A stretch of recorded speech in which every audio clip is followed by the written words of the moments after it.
Hello ladies and gentlemen, boys and girls and whatever else is watching. My name is Nick and this is another episode of Danganronpa.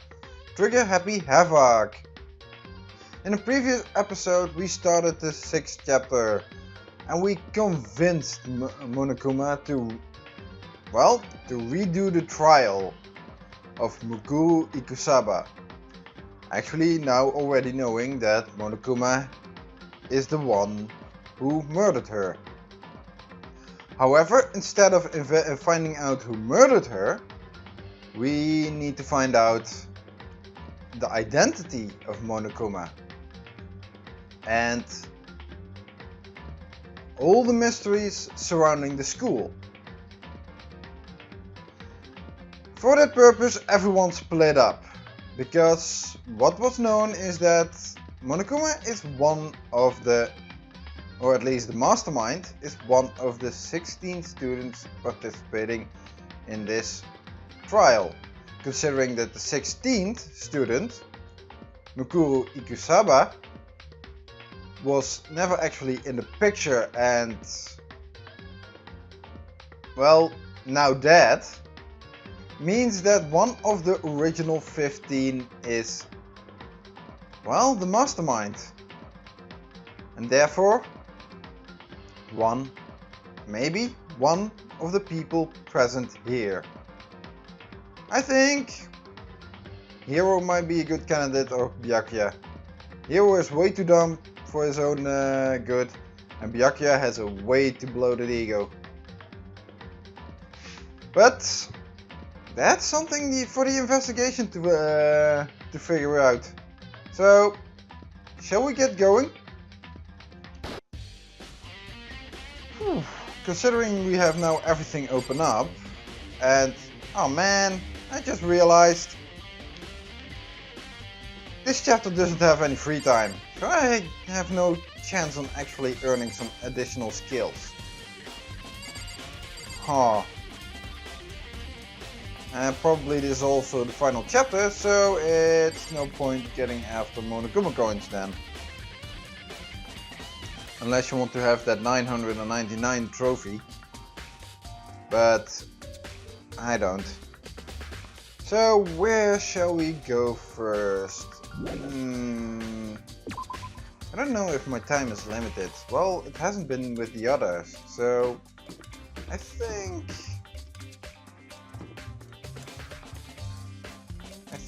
the dormitories on the 2nd floor are the first thing I want to look for, because that has been the gates open. This has been actually bothering me since the very first episode, that I couldn't get up here. We can finally check out the 2nd floor of the dorms. This is where Kyoko spent the night, which means I have to do it.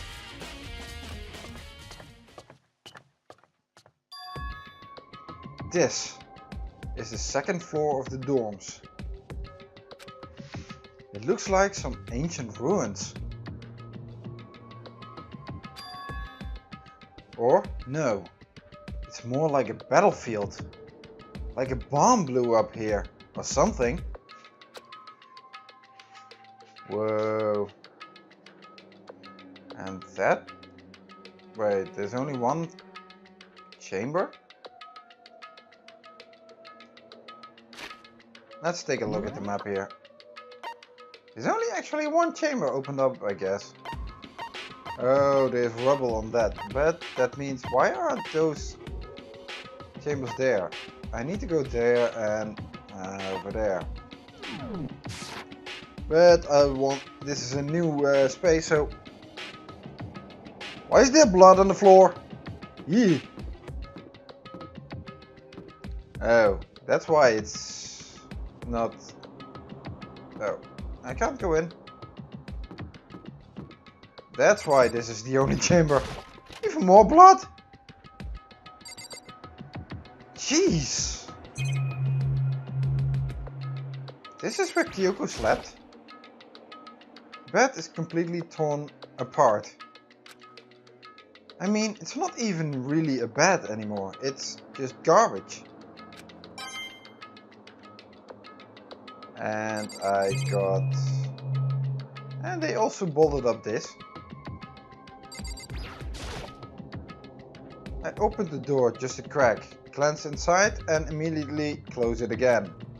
There wasn't even a hint of a bathroom, just a big pile of rubble. Okay. I guess that's it. This is where Kyoko actually stayed. Weird. Man. I had not expected this to be the second floor. Well, at least we have the use of the bathroom here. I hope. Well, this actually looks quite pristine for a bathroom. And there's nothing to click on. The bathrooms are pretty much left untouched. Ooh. A giraffe coming out of a locker? What the heck? This room is filled with lockers. It must have been for the Hopespeak students who came before us. The class before ours must have used these lockers.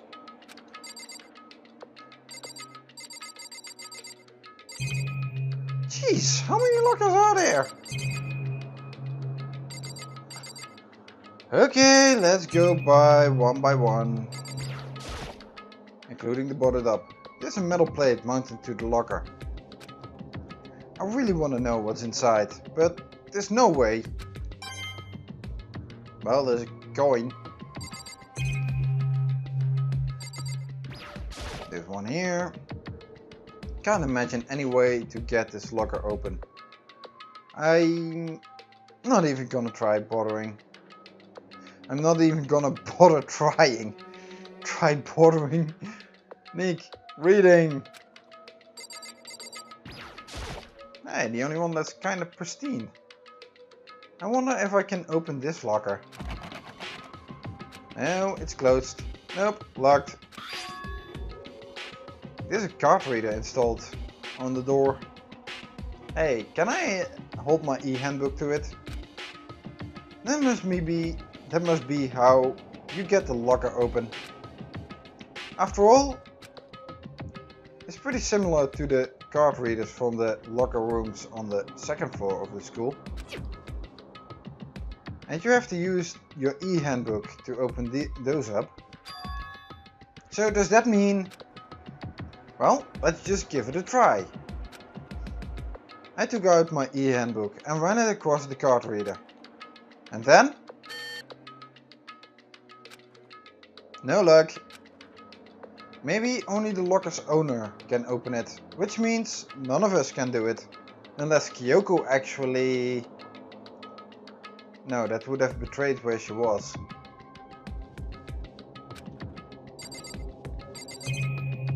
That would have betrayed where she was. Wonder if I can open this locker. Nope. Another card reader thingy.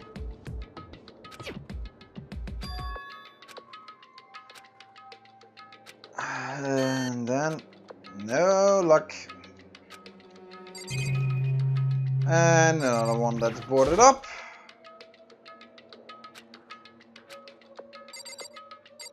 And we have a broken one again. And we've got a few. Are they gonna say the same every time? Or is there one that I'm actually being able to open up?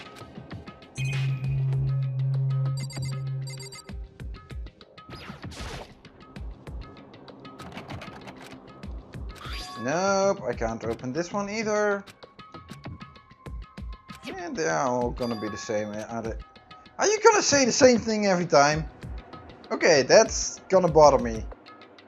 There was also something with those laundromats in the laundry room. For each single one, they said the same. Also with those monitors and those cameras, where each single one says the same. That doesn't really encourage people to go after every single one of them to get Monokuma coins. But who knows, maybe there is something I can do.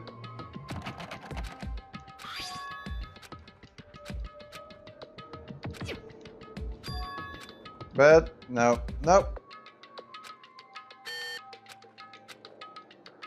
Really, I don't think I'm gonna be able to open up every single one of them. Well, it's partially open, so I could get one out of it. Nope, card reader again, and let me guess, it's not gonna open up. No, it is not. This one is boarded up again. Gee, boarded up 4 at a time. And these ones are not gonna be open up.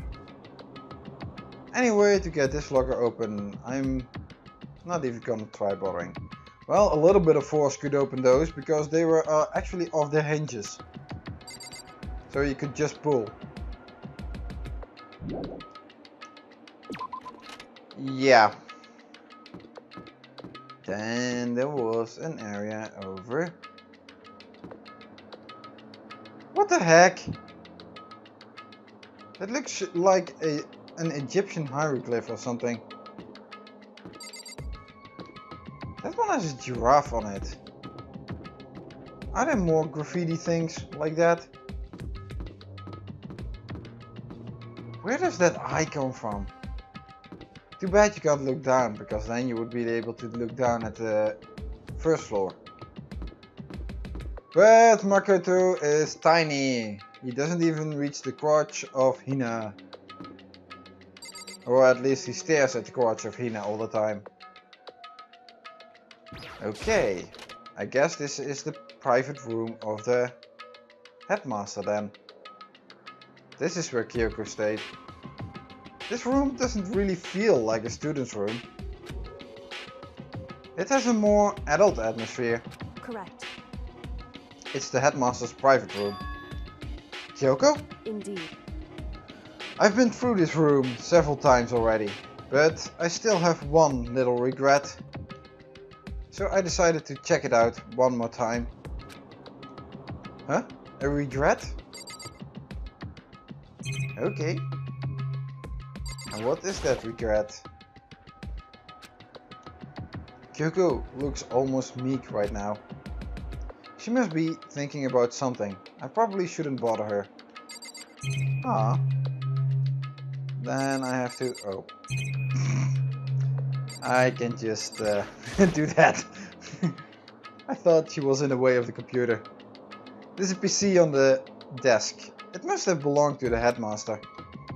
It would seem... Whoever used this last, it looks like they were very interested in the ultimate despair. The PC still has some search results left on it. Then we might be able to get some info on the ultimate despair. However... There's not much though. Nothing we don't already know. In other words... The ultimate despair isn't one individual, but instead points to some kind of group. That group is responsible for the tragedy, which happened 1 year ago.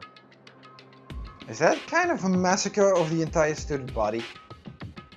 Or at least a large part of the student body? They're the worst sorts of people, whose driving force comes from despair. However... And that's all there is. Not much to it, is there? Whew. But I guess that's the best he could do as a complete Kirigiri failure. Or that's the best he could do before he was actually murdered. Have you ever considered that? There is a war zone around here, you know? It kinda looks like there was a battlefield with a lot of blood. But any information about the mastermind is helpful, right? I appreciate whatever info we can get our hands on. Correct. I see. That's a good outlook to have. The ultimate despair has been added to the truth bullet section of your handbook. Wait, do I still have all the truth bullets of the previous murder case? Because we are repeating that again. Actually, no, I don't.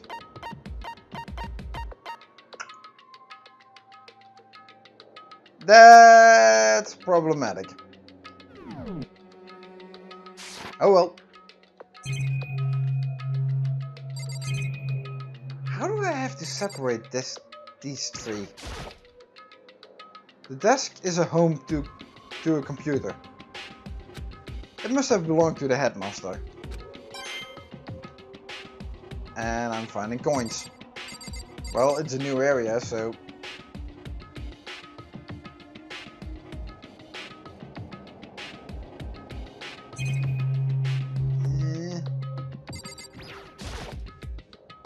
A leather chair.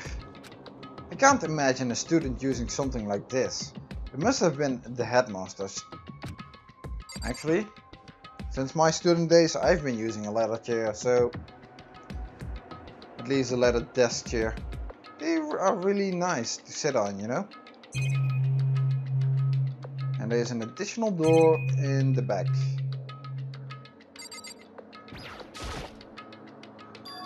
Huh? There's a strange gap in the wall. Is it some kind of design mistake? Or construction defect or something?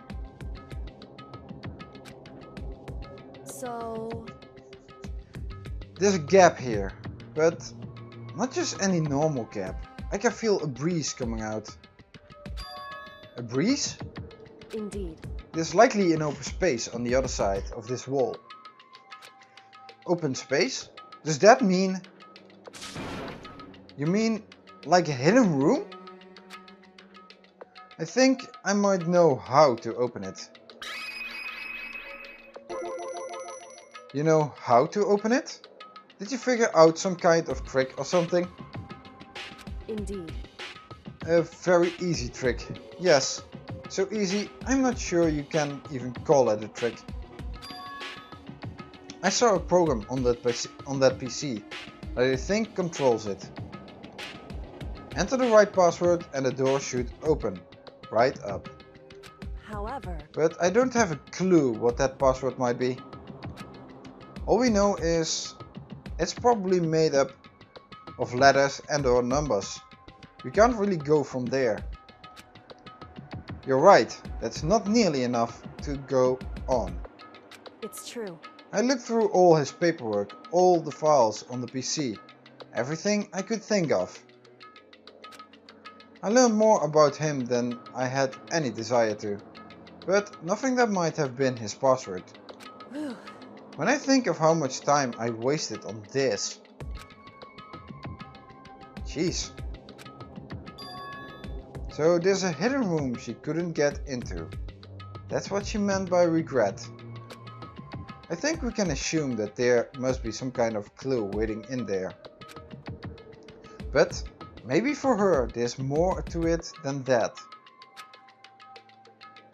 Anyway, if we want to get in there, we need to figure out the password. And if Kyoko can't figure it out, no way do I stand a chance. No, wait!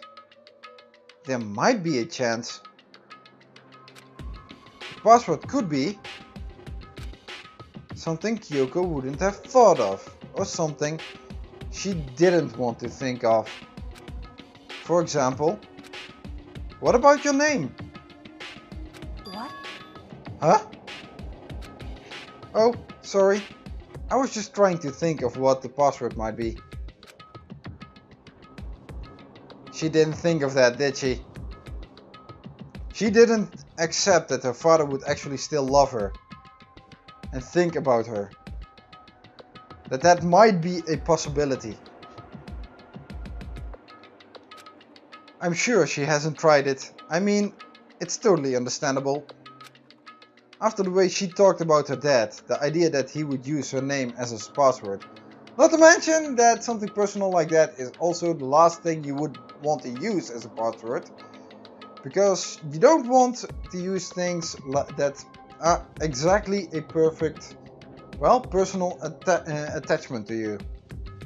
So you can use parts of something that's personal attachment, but then for the rest use something totally irrational. That's what your passwords should be, not just some name. Knowing how she is, I bet the idea never ever even occurred to her. Do you mind if I try it, just to be sure? Yeah, slurring my words. Well? It's not like you need my permission. If you want to try it, try it. Do whatever you want. Okay.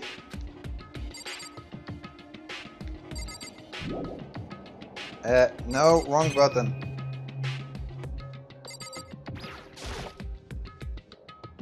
You know, I'm glad I thought of trying Kyoko's name. But if that's not it, that might just hurt Kyoko even more. Hey. If you're worried about me, Makoto, don't be. I already know that your guess is wrong. Okay. So you did try it, didn't you? In that case, here goes nothing. I collected myself, then turned to face the computer monitor. Let me just type the password here. I typed in her full name, Kyoko Kirigiri. My hands were tense, slightly trembling, and as I finished typing it in, beep krun. What? That did it? Kyoko, it worked! She is dumbfounded. Why? Why? Kyoko!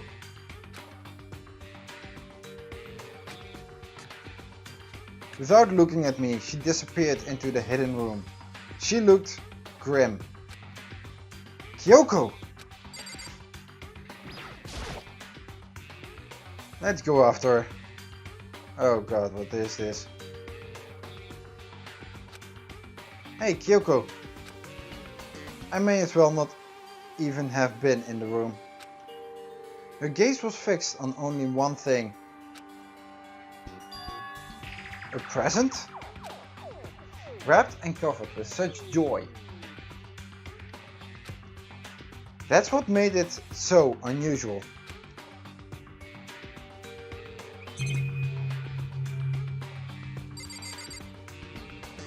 Okay, I should look at the present, but what's this?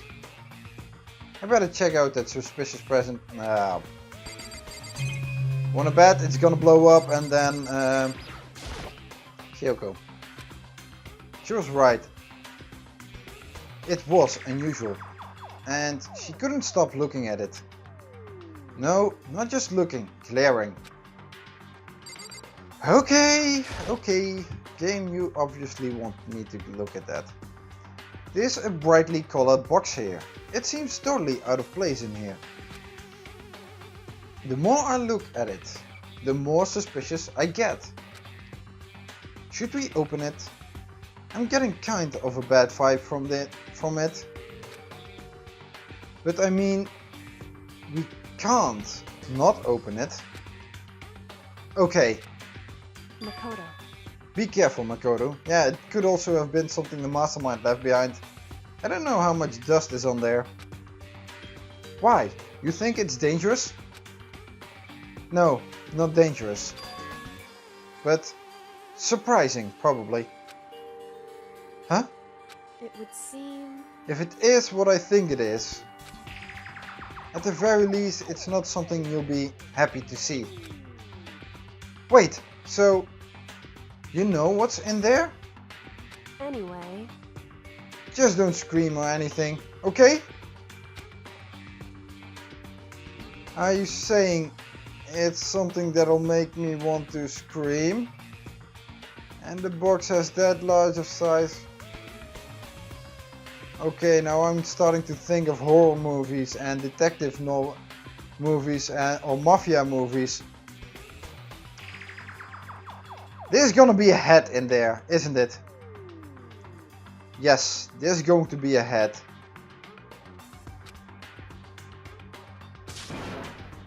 Okay, I'm just gonna open it. Step by heavy step, I approached the box.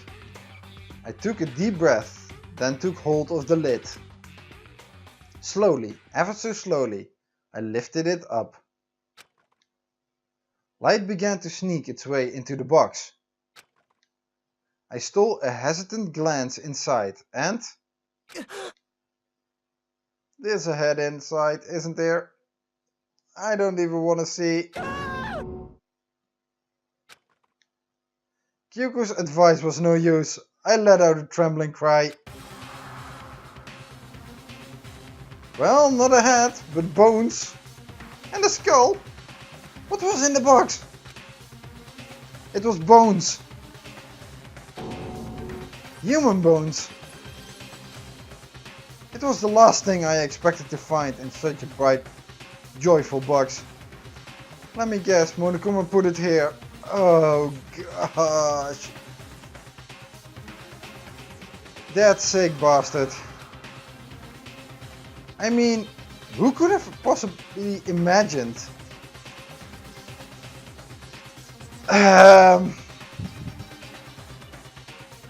See enough crime movies and this is becoming a reality.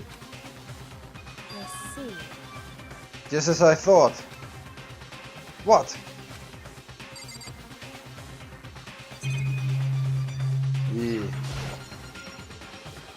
What was in the box? It was wrapped up all nice, so I never would have guessed that what was inside.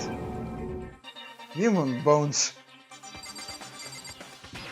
Okay. Just as you thought? How could you have known that? I mean, there were bones in there. Human bones. Wrong. Well, it's not that I was thinking of the bone specifically.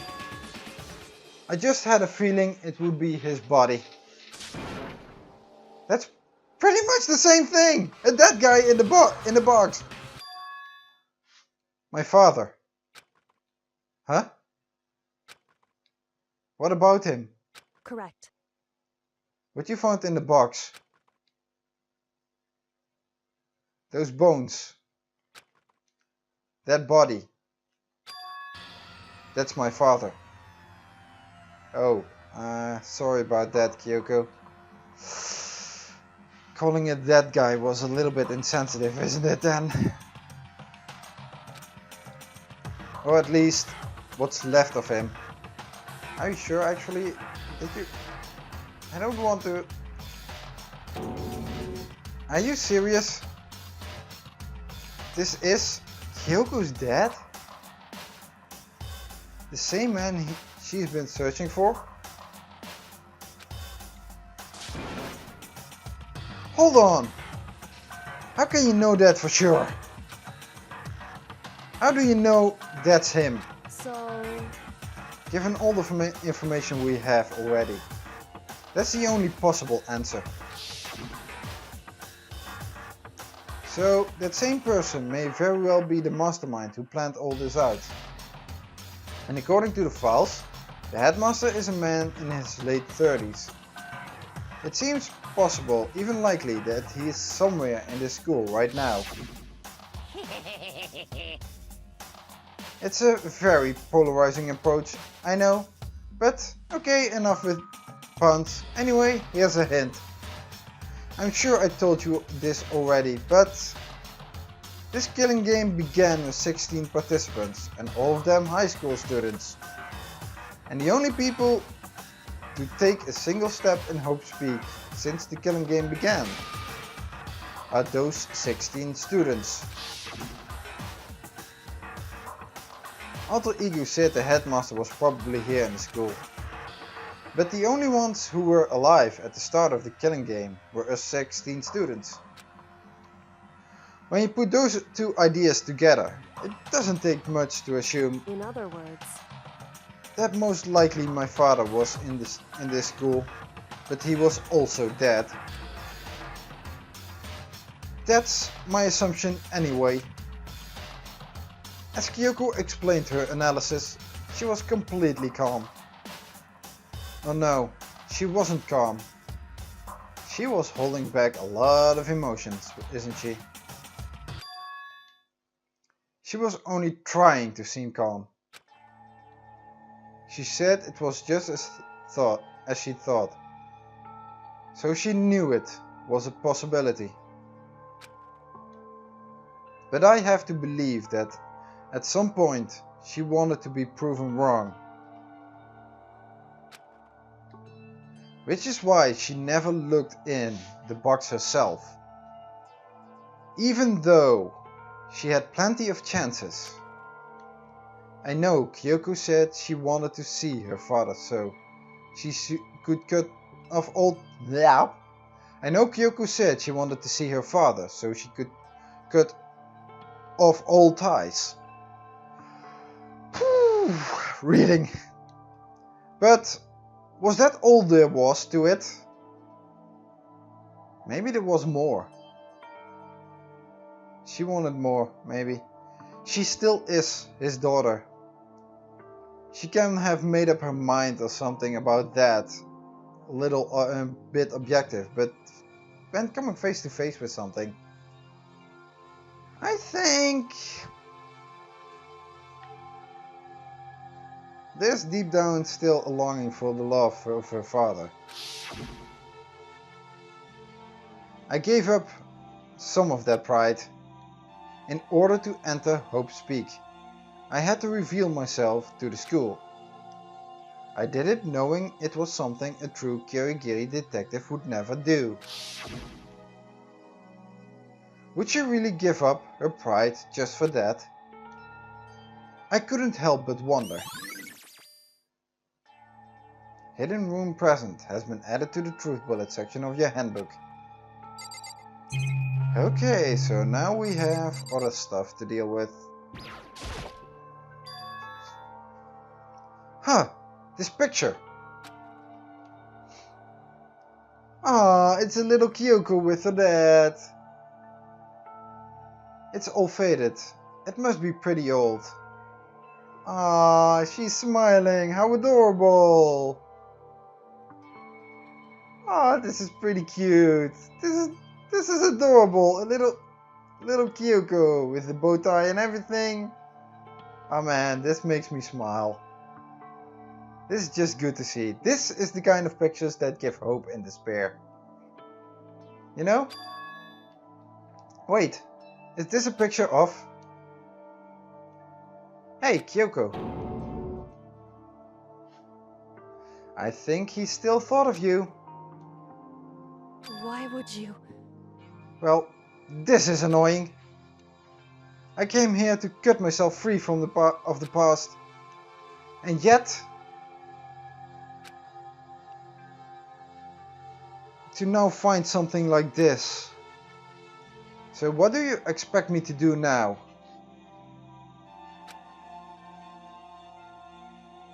Then I was right. It's a picture of Kyoko when she was a little girl.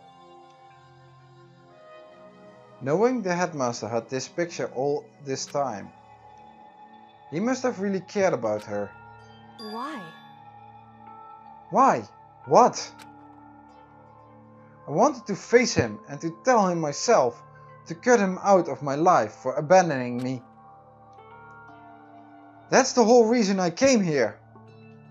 And now he's abandoned me again. And this time, he even stole the only opportunity I had to move on. Has there ever been a worse father? Kyoko, I think you don't know the entire story. In this time I think you are probably jumping to conclusions. And because your father is dead now, we probably will never know the entire story, so I'm sorry for that. Kyoko. Photo of Kyoko and Headmaster has been added to the truth bullet section of your handbook.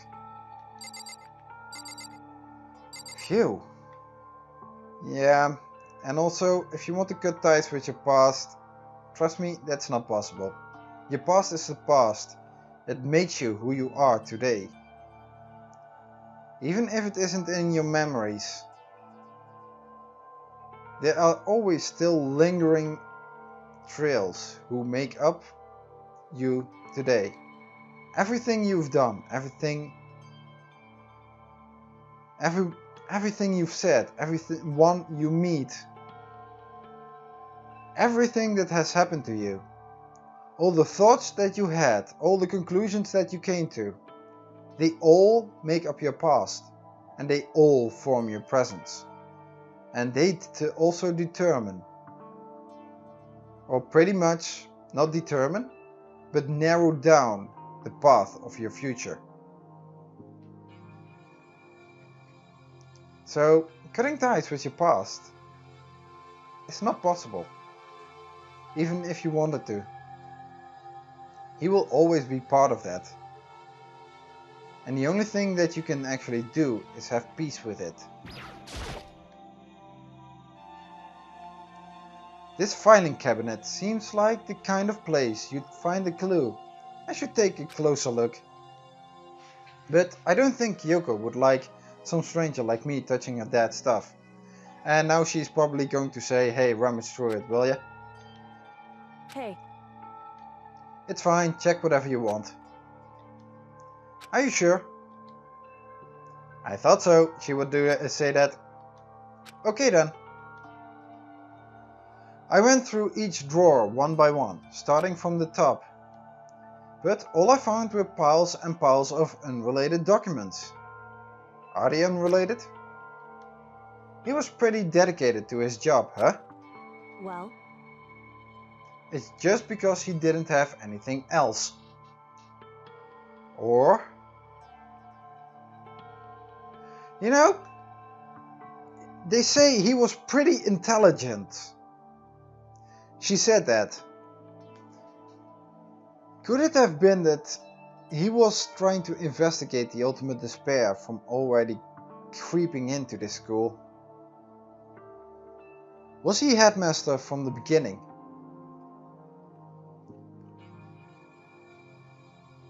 Just some weird thought actually I have. But then again, I don't know much about the history of the school and how long the ultimate despair already existed and how long he was headmaster. Maybe he was actually doing something that Kyoko would be proud of. Well, he could have inherited our family business, our legacy. Instead, he left it all behind. If he couldn't even handle a job like this, he would have been that much more of a failure. I'm sure he couldn't stand the thought of that, and it made him desperate. Kyoko, you did say he was intelligent, wasn't he? That seems like a very dumb and irrational act to do.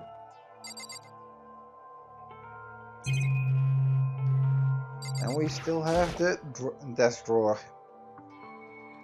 The headmaster's desk is probably hiding some kind of clue, so I really want to check it out.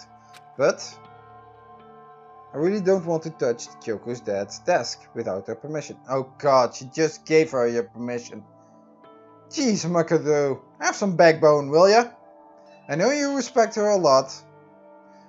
And considering how... no, I'm not even gonna finish that thought. Jeez, Makoto. Hey. Grow some, will ya? Don't worry about me. Feel free to look around as much as you like. Because... Are you sure? Never let anything get in the way of the investigation. I don't. Okay then, if you don't mind. Starting from the top, I opened all the desk drawers and looked inside. I rummaged through each one, finding nothing but unrelated documents. But in the last drawer... Huh? Is this an in case of emergency file? It's an e-handbook, right? And it has a label on it that says in case of emergency. I found some kind of emergency handbook in the headmaster's desk. In other words, A handbook with no limitations? Given to the school's ultimate authority, the headmaster. I'm assuming that's what that is. I think you're probably right. it would seem... It might prove useful as we continue our investigation. Hey, the locker room! Why don't you hold on to it? Huh? But Kyoko... I don't need it. If you don't want it, go ahead and leave it here. Then, I guess I'll take it. Is it really okay? Headmaster's e-handbook has been added to the truth bullet section of your handbook. Hey. Listen, Makoto. Huh? Can I ask you a favor? A favor? What is it? So... I know it's completely unreasonable to ask you this. And I know it'll only inconvenience you that much more. But... Hey. Could you leave? Why? You know, if you want to cry, it's okay. Or did you find some hidden compartment somewhere that you don't want me to see? Huh? Correct.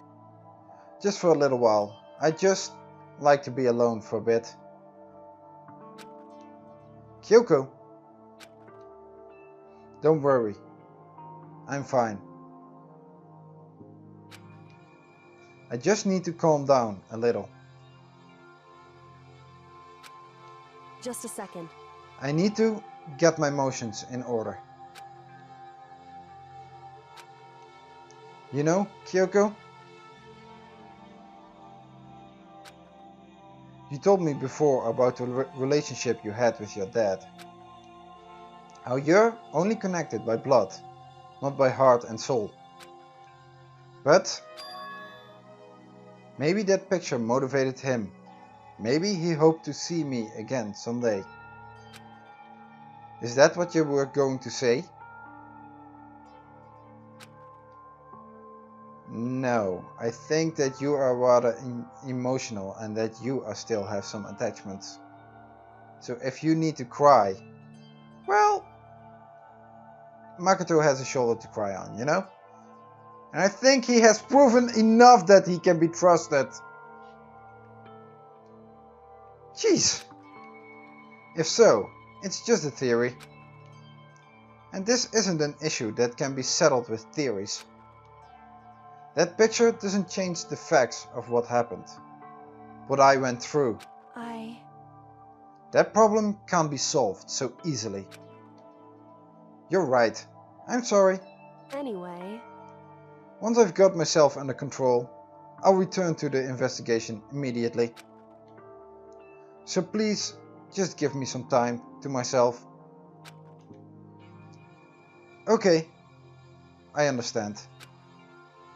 Then, I'll see you later.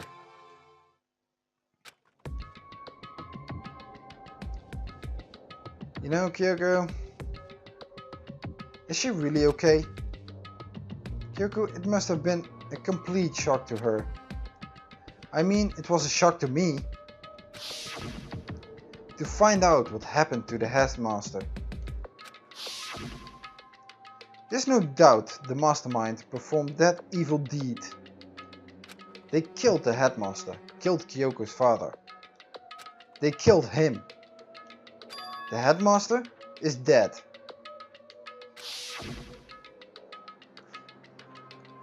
The one leading the Hope Speak staff, the one who finalized the plan to isolate you. was the Hope Speak headmaster. So that same person may very well be the mastermind who planned all this out. I don't know about that, and according to the files, the headmaster is a man in his late 30s. It seems possible, even likely, that he's somewhere in this school right now. But we were wrong about that. The headmaster wasn't the mastermind. Which means the mastermind's true identity is... It's a very polarizing approach, I know. But, okay, enough puns. Anyway, here's a hint. I'm sure you thought, actually we've seen this already a lot of times. So I'm gonna step through it. 15 of us met in the mail hall. Mail hall? In the main hall. Again, another... Really, in the last 2 chapters I've seen a lot of these kind of typing errors. Now I'm gonna make some errors. Mistakes. Isn't it the main hall? Or is it the mail hall? I thought it was the main hall. Add Mukuru to the mix and you get 16. And including me, only 6 of us are still alive. Everyone else is dead.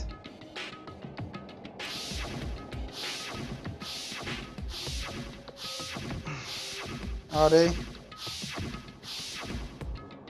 I know the one who we investigated the murders of are probably dead, yes. The ones who we actually had a body lying right in front of us. But the ones that actually were executed. Well, I don't know how they would have done that with Leon. Maybe switched something out. And Mondo, well, it goes flashy, and Celeste even the same. Those 3 can still be... Because we saw that with Makoto, that everyone was immediately thrown in some garbage chute. It was all flashy and theatrical, those executions. So... might some of them have been... Well, Celeste was really someone who had a... real creepy. She was good about lying though. Damn, she could have been... She had kind of a nasty... or real creepy personality underneath that facade of hers. Darn. That's just... If I have to think about that... Wow. Man. Even she's undeniably dead. So, the ones still left alive are... me, Byakuya, Hiro, and the last 2 I'm suspecting of being the mastermind. Unless Makoto actually has a split personality or something. Toko, Hina, and Kyoko. And those 6 people are still alive. And there's no question. Wait, no! That can't be. I refuse to believe it. There has to be some other way. There has to be. Okay. Nothing more. But now we have an access to all card readers. So where is that locker room again? And this is something I find really creepy. Is that made with paint or is that made with blood? That's so creepy. And the same here. Is there a giraffe in one of those lockers? Okay, we had lockers that we couldn't open up. So let's open them up, shall we? Wonder if I can open this locker. Nope, locked. Is it card reader? Yeah, it must be. After all, it's pretty simple. Yes, we know. So does that mean... Well, let's give it a try. I took out... And then... You already tried that! Isn't he going to use that special card reader? Maybe the locker's own... But wait, but... What about that emergency handbook I found in the headmaster's sitting room? Finally, Makoto! That took you a long time. Okay, let's give it one more try. They could have skipped that bit. I took the emergency handbook and ran that across the card reader. And alright, just what I was hoping for. Now let's see what we've got inside. This locker is totally disorganized. Whoever it belongs to probably has organization problems in every part of their life. Man, if I didn't even know any better, or maybe it is. It could be from Hero. Hero could have been... Well, this is where... Well, it could have been Hero's locker.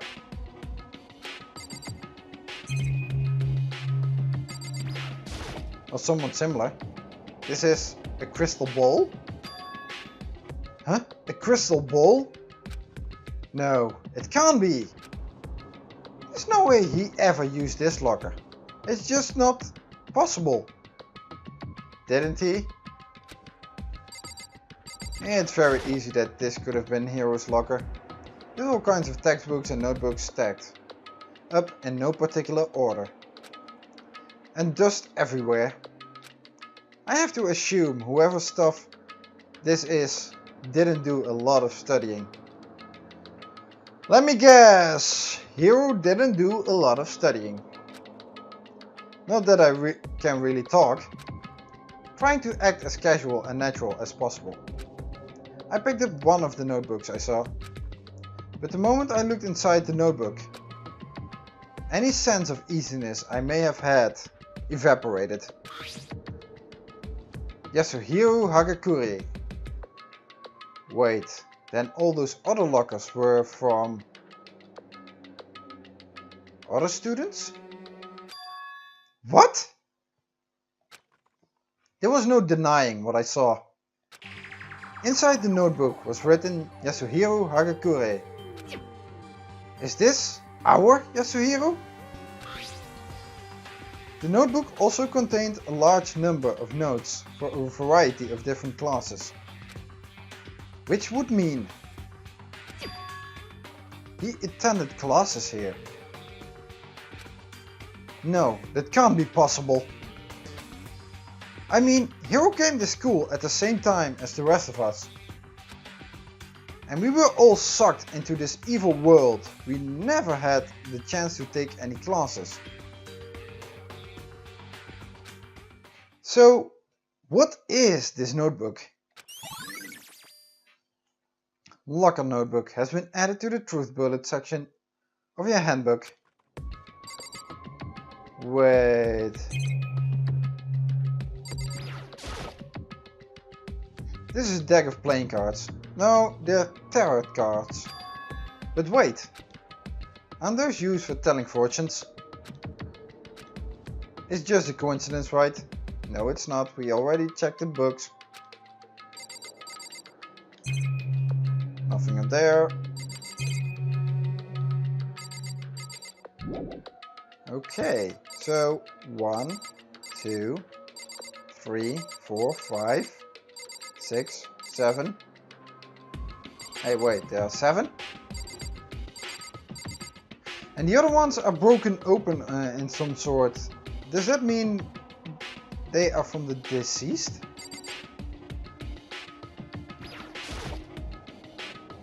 I took the emergency handbook and ran that across the card reader. And? Looks like the locker opened. Now let's see what we've got inside. I don't see anything that might be a clue. Well, can't we just look inside? Whose locker is this? I took the emergency handbook and ran that across the card reader and... looks like the locker opened. Now let's see what we've got inside. This is practically empty. Let me guess, either Kyoko's or Makoto's, because their rooms are practically empty. There's just one thing, some kind of pocketbook. I don't see a name written on it, so I can't say for sure whose it is.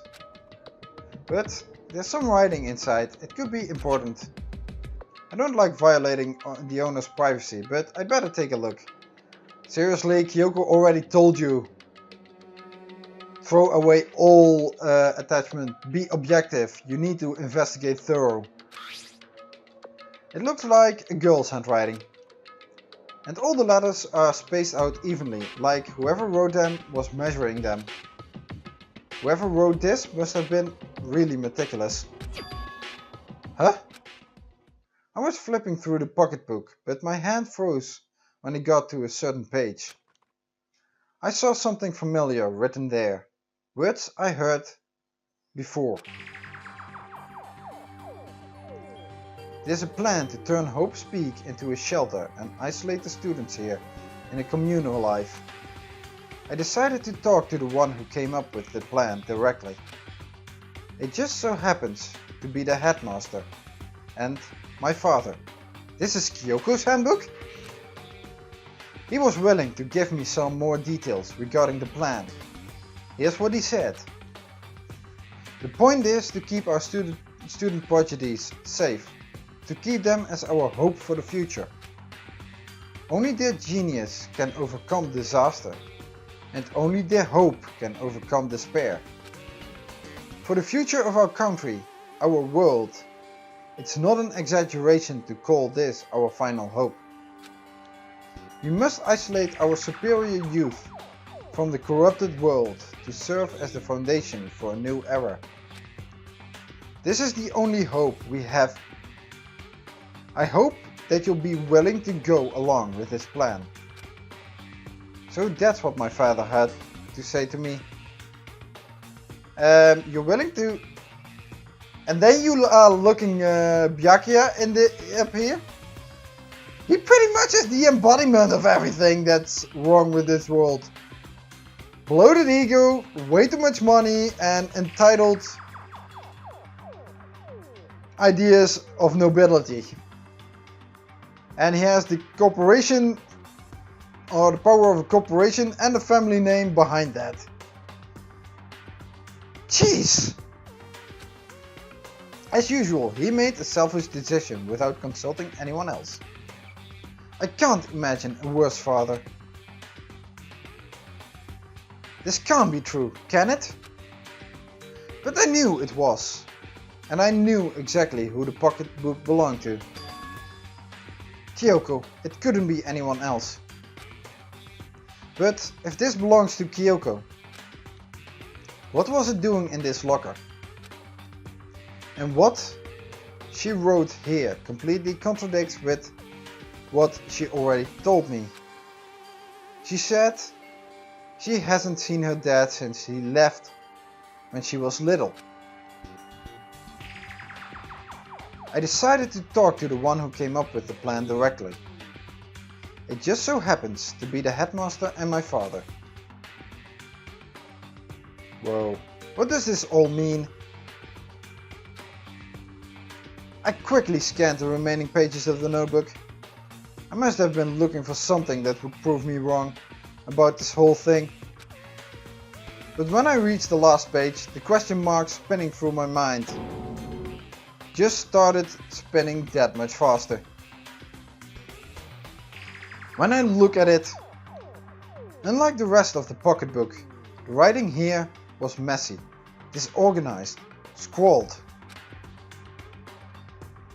Despair walks among us, and so we survive. Wait? What is this? What does it mean? Did I push a button or something? I have no idea. How could this possibly make any sense? This is second despair.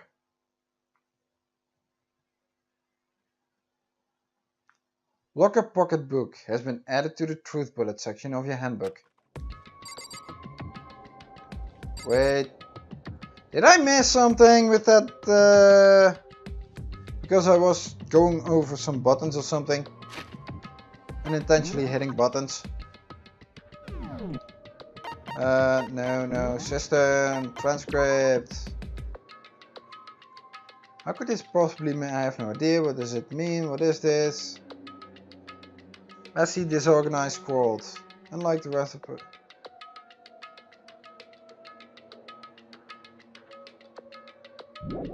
No, nothing I missed. So then let's look at the truth bullet. Locker notebook, locker pocketbook. The pocketbook was found in the locker on the second floor of the dorms, and based on what was written inside, it's believed to be Kyoko's. There's some kind of message scrawled on the last page of the pocketbook. Despair walks among us, and so we survive. This is second despair. Wow.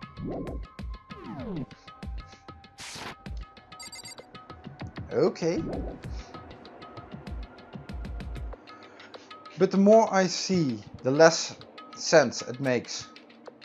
Because these lockers, I mean, they had to belong to the previous students, right? So why am I seeing this? Why are there things in the lockers that look like they belong to people here?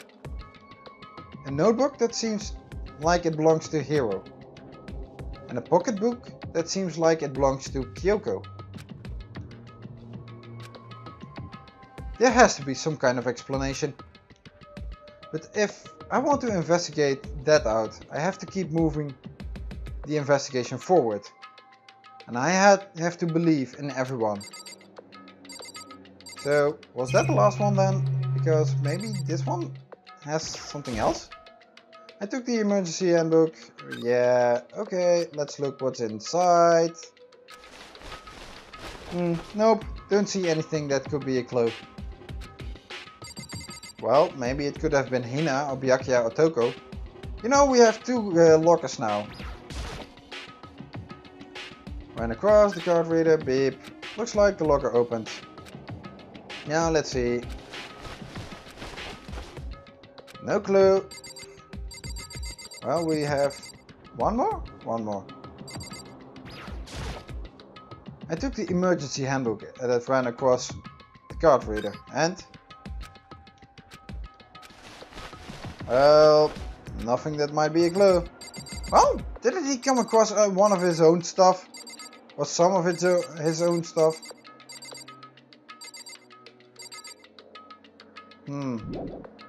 Leave the area, yes. Should we take a look at how Kyoko is doing?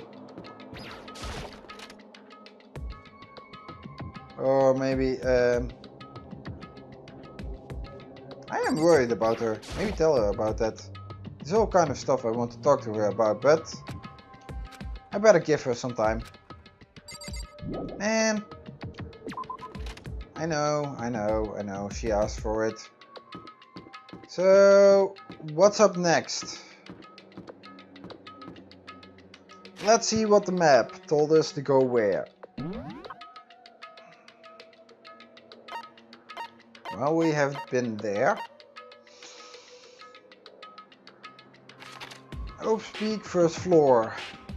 Actually, first floor dormitory. There wasn't anything I needed to go there. No, there wasn't. Oak Peak, first floor.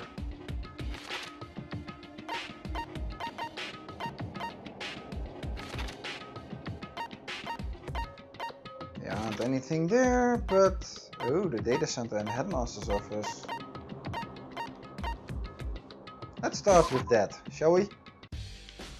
Let's start with the data center. You know, this music room also seems like it's something. But why isn't that used in anything yet? The chem lab was, but the music room wasn't. While all the other rooms, well, was there? Hey, Makoto. Ah, Makoto! Are you here to look around too? Is that what you're doing here? Yeah. I can't help but wonder about that Monokuma door. Yeah. So I figured, if all the doors in the school had been unlocked, that one should be open too, right? But... Although I couldn't bring myself to open it. I mean... Because it might explode, right? And that really sucks, so you open it. In other words, you just want to use me as a shield. I'm sure she didn't mean it, but she made it sound like she was okay with me getting blown up. You want to use me as a shield. Hina! Please!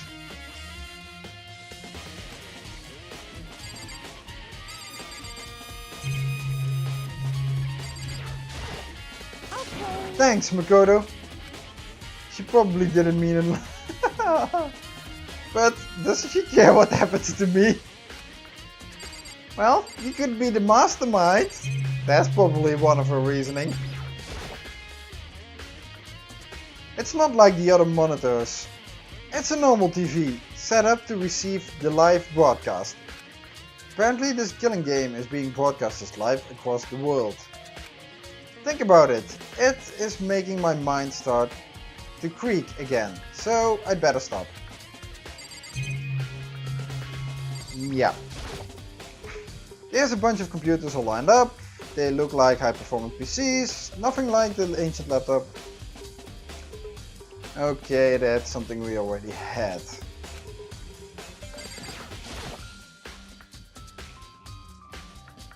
There's really a ridiculous number of monitors here. Yeah, we've seen that as well. And the camera. Nothing new about those things. So the only thing, you really want me to blow up, don't you? Okay, so I guess I'll open it. Oh wait! Let me take cover first. I don't want to get exploded. Of course you do! Of course! You are just using me as a shield! Why is everyone keep using Makoto? And why do you let everyone use you? Hina raced over to a nearby desk and hid underneath it. Okay, go ahead! Sigh. You know, if you didn't have that adorable smile, you know, everything will be okay. Probably if she wasn't a girl, I wouldn't have been alright with this. I would have kicked Byakuya or Hiro if they were asking it. Well, maybe Toku as well, because even though she is a girl, she is a hell of a creepy with her subservient nature to Byakuya. Everything will be okay, right? Alright, here goes nothing. Threw all my weight into it, but the door opened much easier than I expected.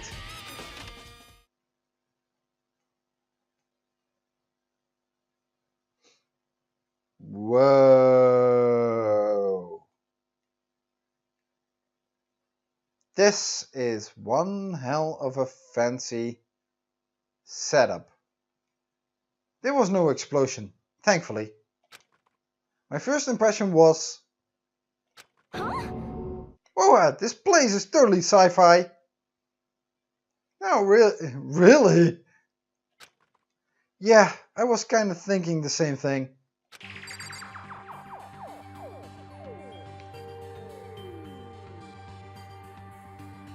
Whoa.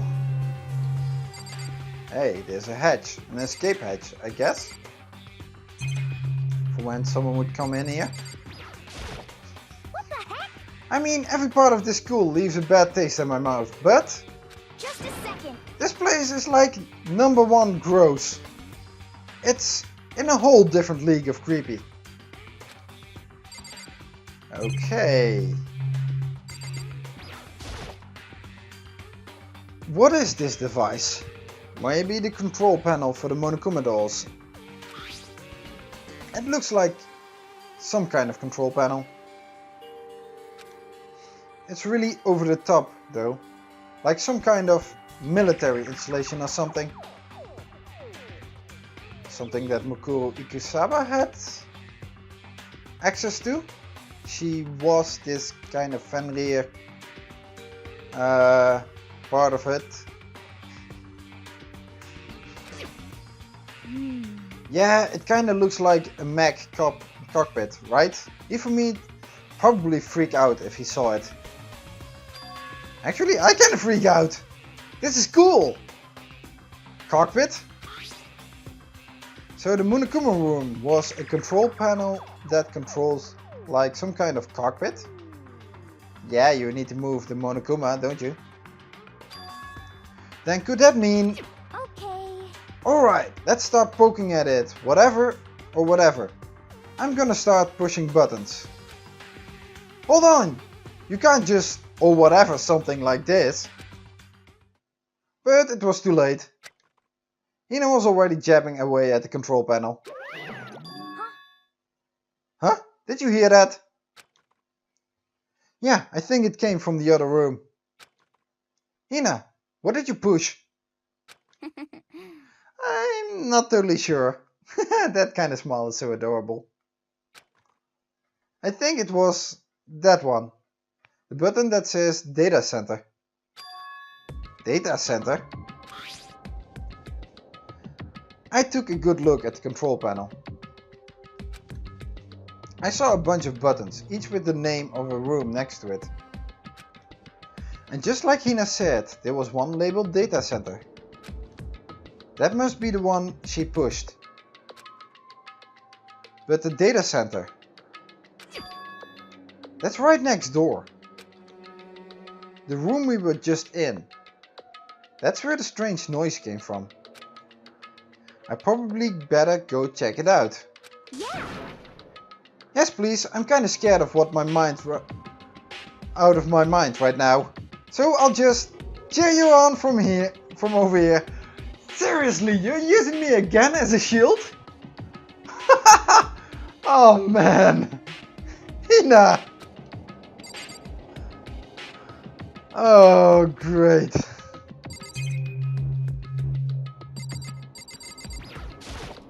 Okay. Don't worry, I'll cheer you on super loud from way over here. That's supposed to make me feel better. You're kinda using me as a shield, you know. There's some kind of hatch on the floor. But right now I need to go check out the data center. Okay. And guess what? There's a Monokuma doll sitting right next. Did I just hear what I think I heard? Yeah, it was. I heard a Monokuma pop up. Monokuma. Is that Monokuma?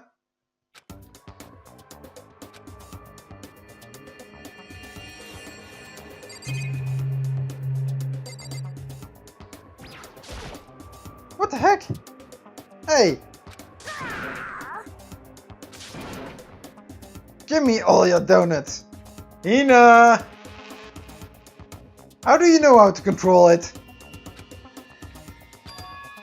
Is that you, Hina? What? What? Oh man, busted! How did you know? Say what? Anyway, what is this? Some kind of remote control camera? Kind of setup? You don't even know what you're controlling. Hello.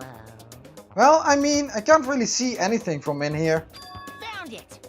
I guess what I found. A self-destruct button. No, don't push that! Whatever you do, don't push it. Too bad. Oh man. Were you seriously gonna push it? Anyway, I guess that settles it. The room with the Monokuma drawing on it. And the control panel inside. Jeez. Anyway.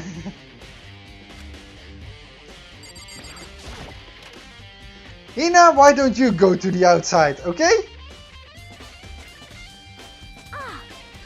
Whoa, hey Makoto, what the heck was that just now? Monokuma? Huh? What do you mean? What? You were controlling what you were controlling just now? It was Monokuma. Huh? Monokuma? What? For real? Yep, it looks like that panel definitely controls Monokuma. Which means the mastermind has been controlling Monokuma from this room. Yeah, they were definitely in here. The mastermind was controlling Monokuma from this room. And this control room is totally separate from the data center area, with all the monitors. In other words, Hey, maybe the mastermind can't monitor us and control Monokuma at the same time. Kyoko's theory was right. Unless there were two, then they could. But if the mastermind's been controlling Monokuma from here, that means they've been inside the school this whole time, right? I guess that would have to be true. But if that is true,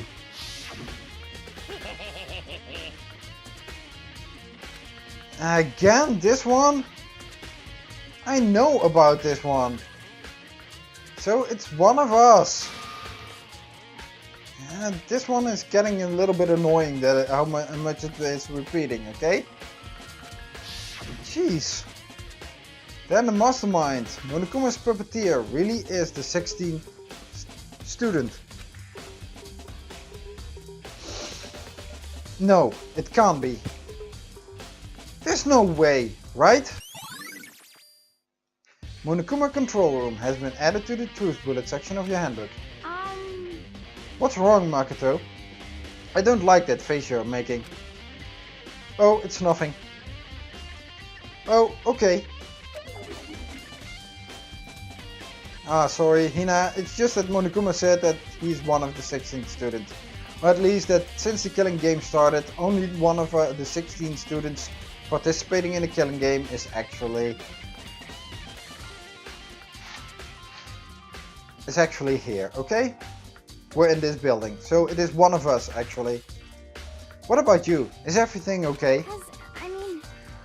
Oh, well, it's just... This is where the mastermind's been hiding, right? Who knows if they set up traps or something. I can't say it isn't possible. But I really hope it's not true.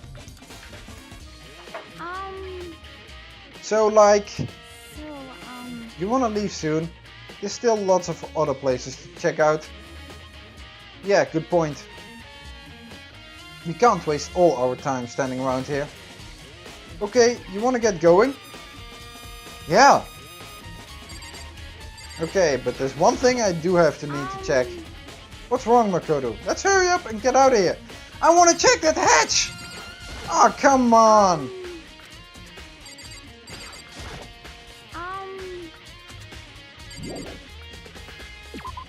Can't I check that hatch? Click.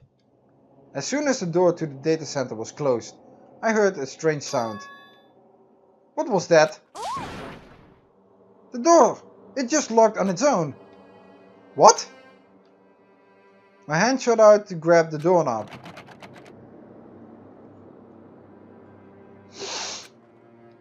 You're right, it's locked. But why? Because the mastermind is in there right now. He was in that hatch. Of course it's locked, because the data center is now restricted. Monokuma! Just a second. Hey, no fair, you can't just go around restricting whatever you feel like. Hey! It's for your benefit. Because if that room stays open, I won't be able to move around. Imagine how depressed everyone would get if the school mascot just up and stopped moving. Actually, I would feel a lot better. You know? Than that room. Yep. As you may have guessed, that's where my controls are. So right now, you're being operated by someone in that room. Yes, Correctamundo. You're a liar. But that doesn't make any sense. We were just in there and we didn't see anyone. No, we didn't check that hatch on the floor. You wanted to get out before we checked it. Oh, you didn't, did you? Are you sure you were as thorough as you could have been? Did you happen to check a certain suspicious hatch? No, because Hina wanted to get out! No way! Makoto, this isn't your fault, this is Hina's fault. The game forced you, Hina forced you to get out. Seriously!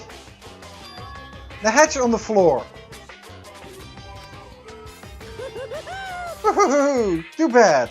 That was your one big chance. And you blew it. Too bad. Of course that hatch can be opened from the outside anyway. So whatever. Now then, this room is officially restricted, so no more investigating. I'll be relying on you guys to tell the others.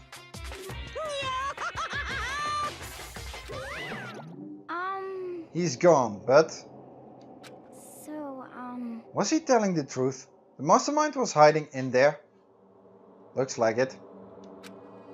In fact, if you think back to when we got locked out of the control room, that proves it for sure.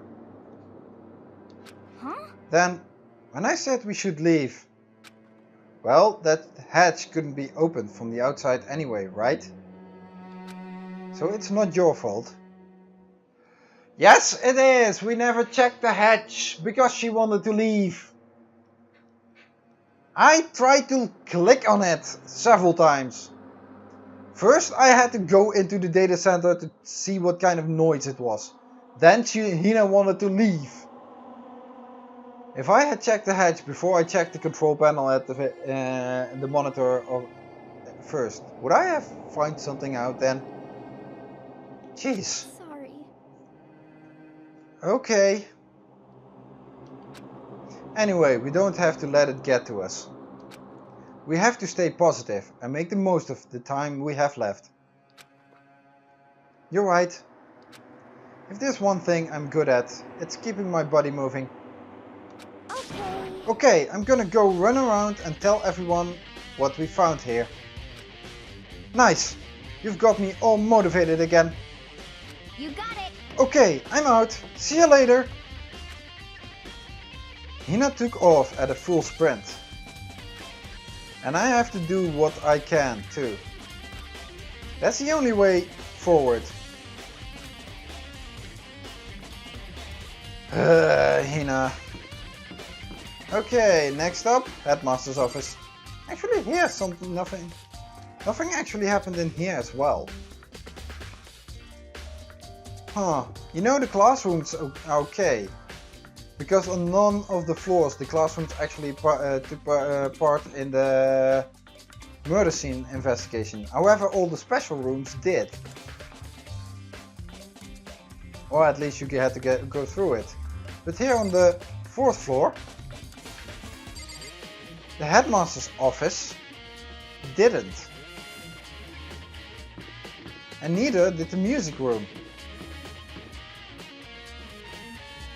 That's weird. Are they gonna play a part again?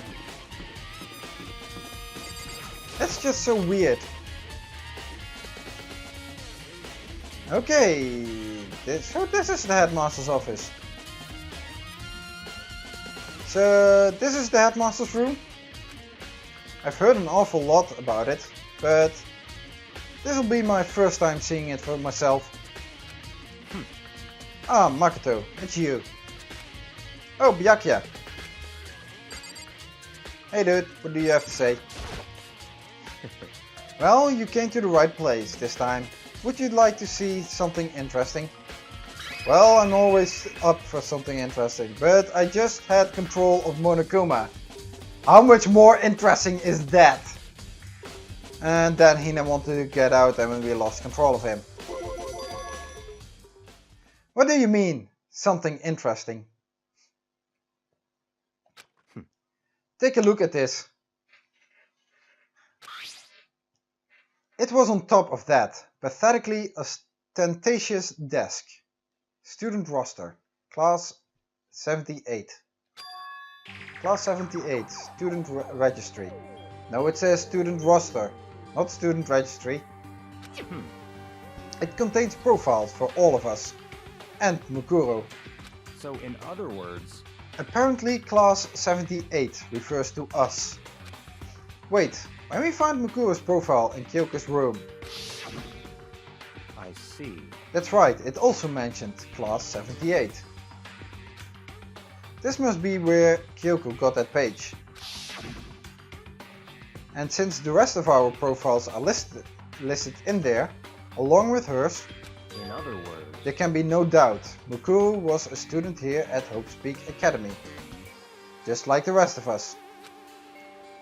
Mukuro Ikusaba, the 16th student. That must be how Kyoko learned about it. But it seems that Kyoko was in a hurry. Huh? What do you mean? I'm talking about when she stole it. The uneven tearing, the way the paper had been crumpled. She must have been in a hurry. Well, since she snuck in to get it, I'm sure she wanted to get out as fast as possible. But what's your point? She was in so much of a hurry that she only got the first page. The first page?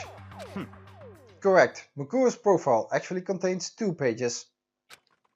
What? So in other words... In other words, when it comes to this profile, there was more information about Mukuro that we still didn't have. More information? What kind of information is it? Why do you ask me to explain every little thing? You can read, can't you? Then give us the page already! Don't you? It seems to be some sort of detailed report, but together by the headmaster himself. Or put together by the headmaster himself. I don't know what kind of man he was, but I'm glad he left us such an interesting clue. I was half listening to Byakuya as I skimmed through the report. Whoa, is that how she looks like? She looked kinda interesting.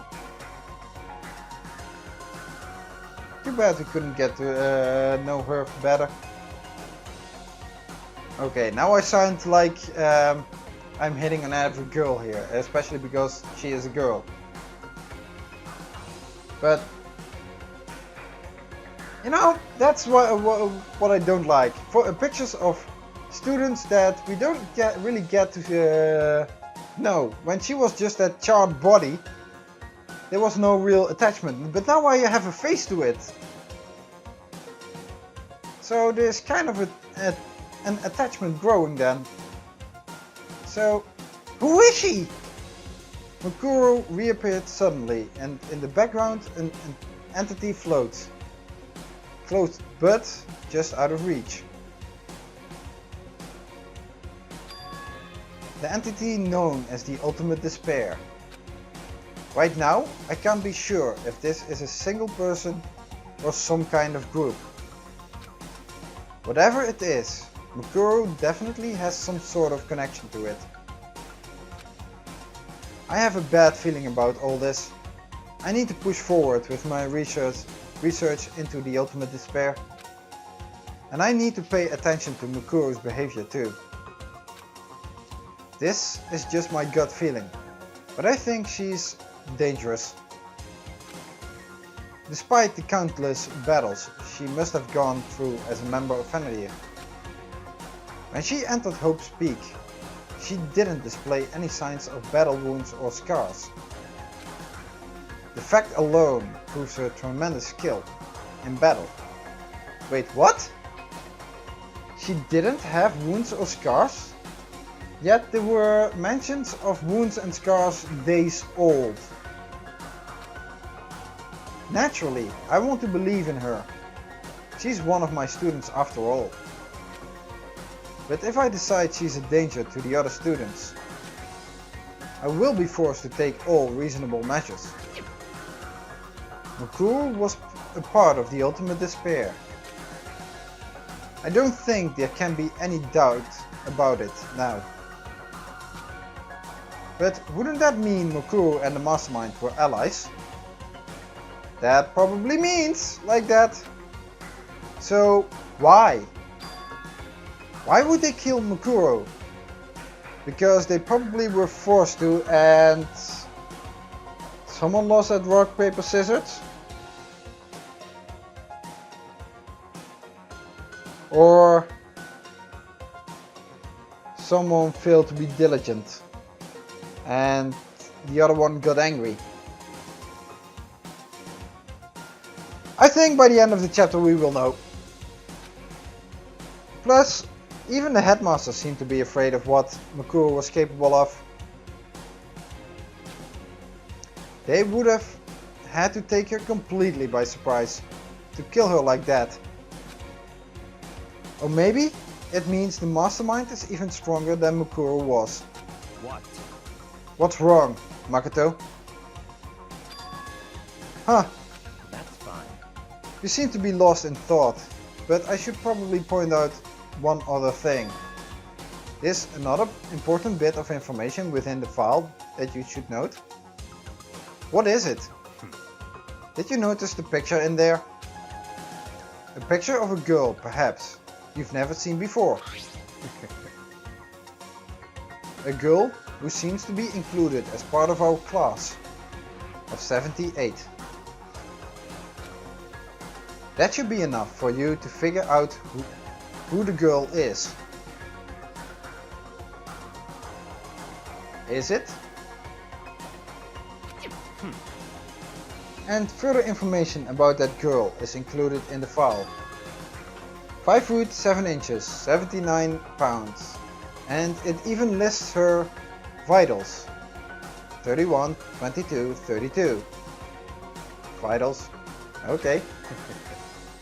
Well, what do you think? What do I think? Are you asking me like if she was a nice body? If she has a nice body? Oh, come on, Makoto! Jeez! I think he might be referring to if the corpse is actually Mukuro Ikusabe and not one of the others. Or another of the mastermind of ultimate despair. One that should have been dead already. Maybe. Stop talking. You hopeless idiot. What I'm trying to tell you is maybe you won't want to keep that in mind for later. Maybe you'll make your way back to the corpse and maybe you'll think, oh, could that mean... Wait, is he trying to say there's a chance the body isn't actually Mukuro? Is that what he's saying? Is it? Wait, then whose body is it? Personally, what I'm thinking seems all but impossible, but it wouldn't hurt to confirm, right? It's all clear now. That's all I was trying to say. What you do with that information is your business. So I'm back to being Byakuya's errand boy. Yeah, he seems to have everyone as his beck and call, it seems. However, oh, and one last thing. It's a bit of advice from me to you, so I suggest you pay attention. Advice from me? You seem to be getting along with Kyoko quite well. It's not that we're getting along, she just done a lot to help me. Well, don't put too much faith in her. What? What's in the student registry? Okay? Huh? In other words, The cost of that faith might be more than you can afford. What are you saying? Just what I think. Call it a hunch. A hunch? But my hunches tend to be proven right. The advice is free this time. The advice is free this time. Take it or don't, as you will. I'll keep it in mind. Thanks!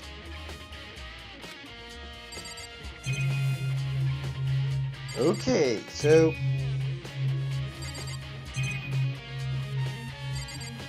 let's go from right to left then. The bookshelf seems really well made, and it's filled with files and thick books. Okay. Even in the headmaster's room there's a surveillance camera. Okay. The student registry, apparently that's us. It has profiles on me and everyone I met at the beginning, and Mokuro. Just like us, Mokuro was apparently a new student here at Hope's Peak. Mokuro Ikusaba, part of the Ultimate Despair. Which means her and the mastermind should have been allies. Why would the mastermind kill her?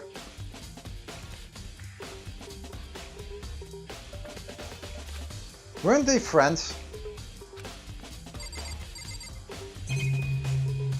Wait, why did the body have multiple wounds? There are documents scattered all over the floor. Somehow it makes me feel anxious. Oh man, this is gonna be a difficult trial, isn't it? Even in the headmaster's room, there's a monitor.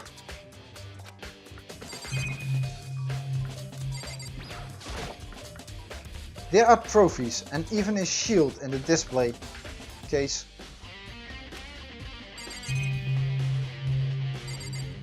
Hey, it even has the same sword.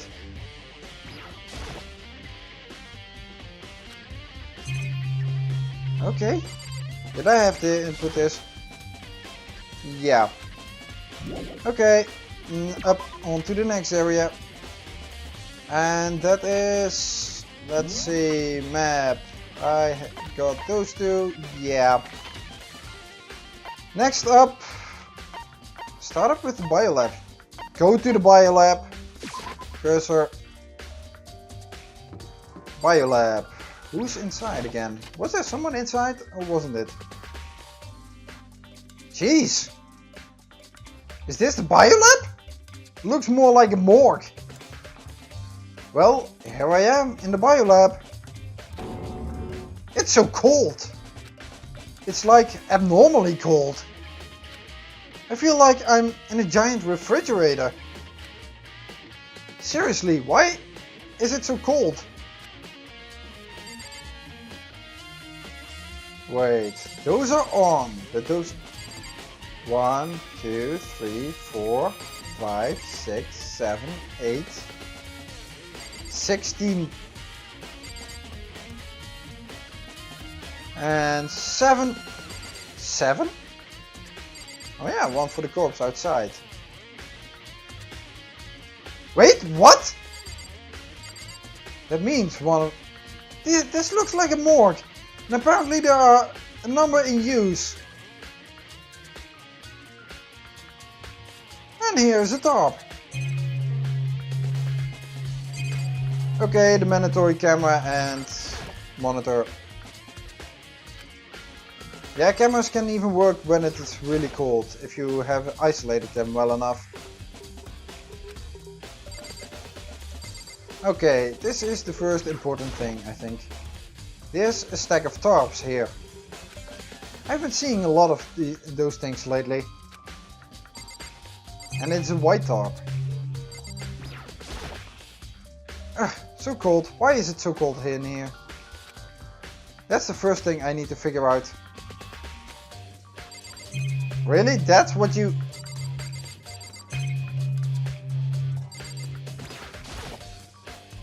There's some kind of weird machine or something built into the wall. And on the left side there's a bunch of glowing blue lights. But on the other side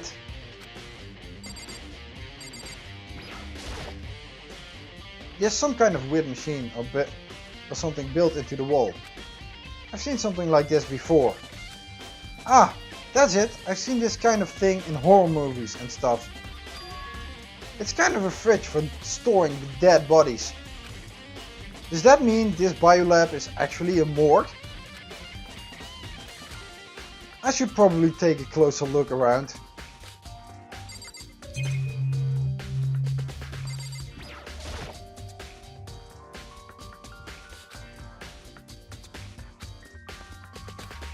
The ones on the left.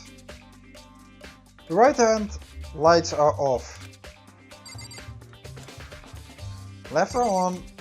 1, 2, 3, 4, 5, 6, 7, 8, 9. 9 are on, so that means Saika, Leon, Junko, Chiro, Mondo, Taka, Hifumi, Celeste, Sakura. And then we have the corpse outside.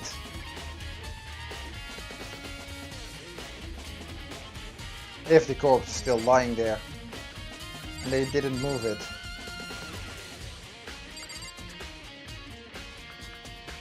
That's weird. Oh, there's some kind of booklet here. It looks like an instruction manual.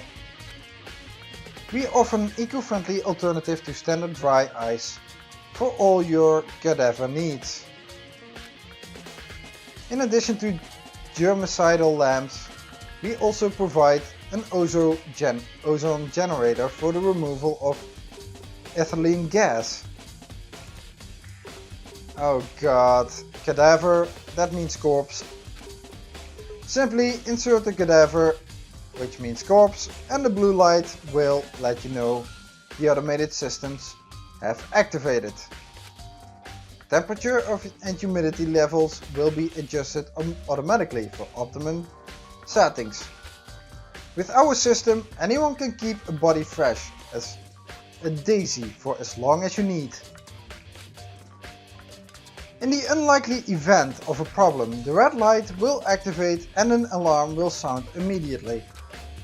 The exterior is stainless steel and we do offer an optional leather upholstery upgrade package. Wait, what? Why would you need the leather upholstery upgrade package? This is the instruction manual for the fridge? Well, looking around, I think I get it. It seems clear to me now. This is some kind of makeshift morgue. Biolab secret has been added to the truth bullets section of your handbook. And about those lights by each slot. It looks like it's set up so that when a slot is occupied, the blue light comes on. Which would mean inside each slot lit up in blue. Another one of the victims is Biolab lights has been added to the truth bullets section of your handbook. Makoto, shall we open up those things and see which bodies are inside? I can't let my emotions take control right now. There's only one thing I can do for everyone who's died. And that's defeat the mastermind. And to do that, I have to continue my investigation. Yes, by checking which bodies are inside. I don't have any other option. So, let's check which bodies are inside. There's some kind of weird machine built into the wall. Are you kidding me, Makoto? Open up those things!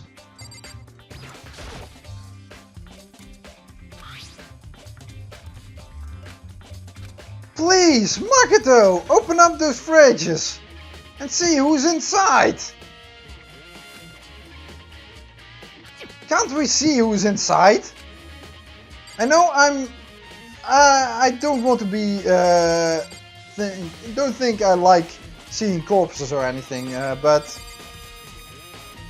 just check if everyone is inside. The mastermind has been playing enough with ourselves already. So,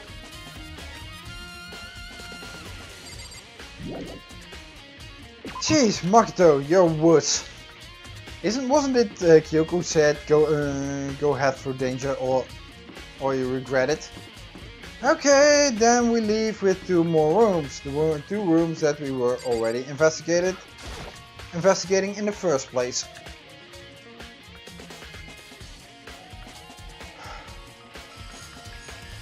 Huh?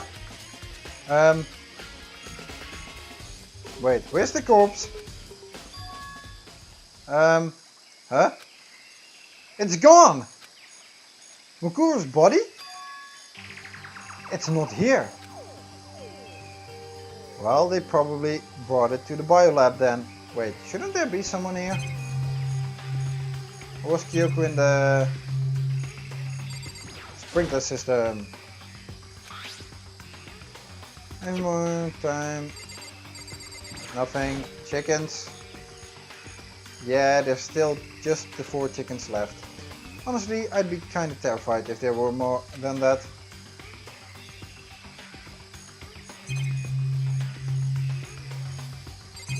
Did he throw it in the Monokuma flower?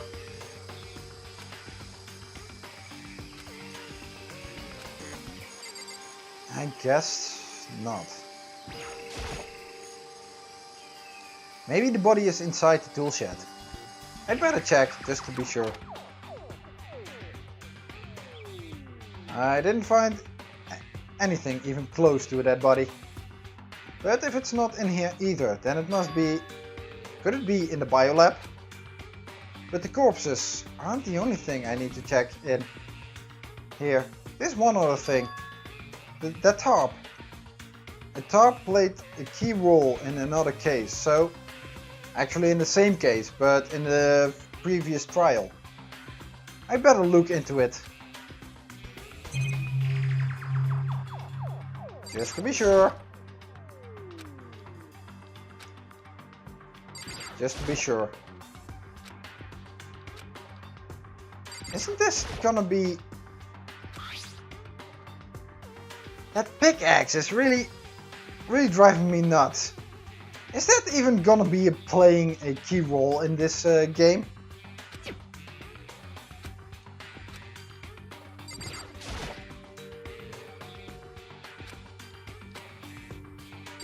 Seriously?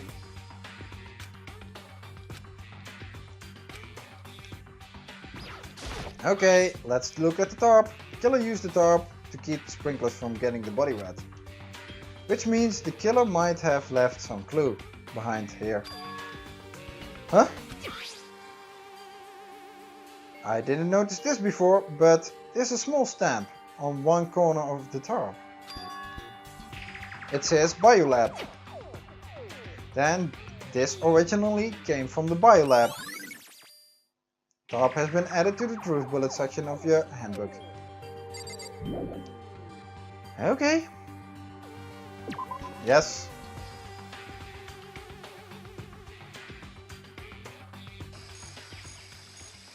That's all I really needed to check here.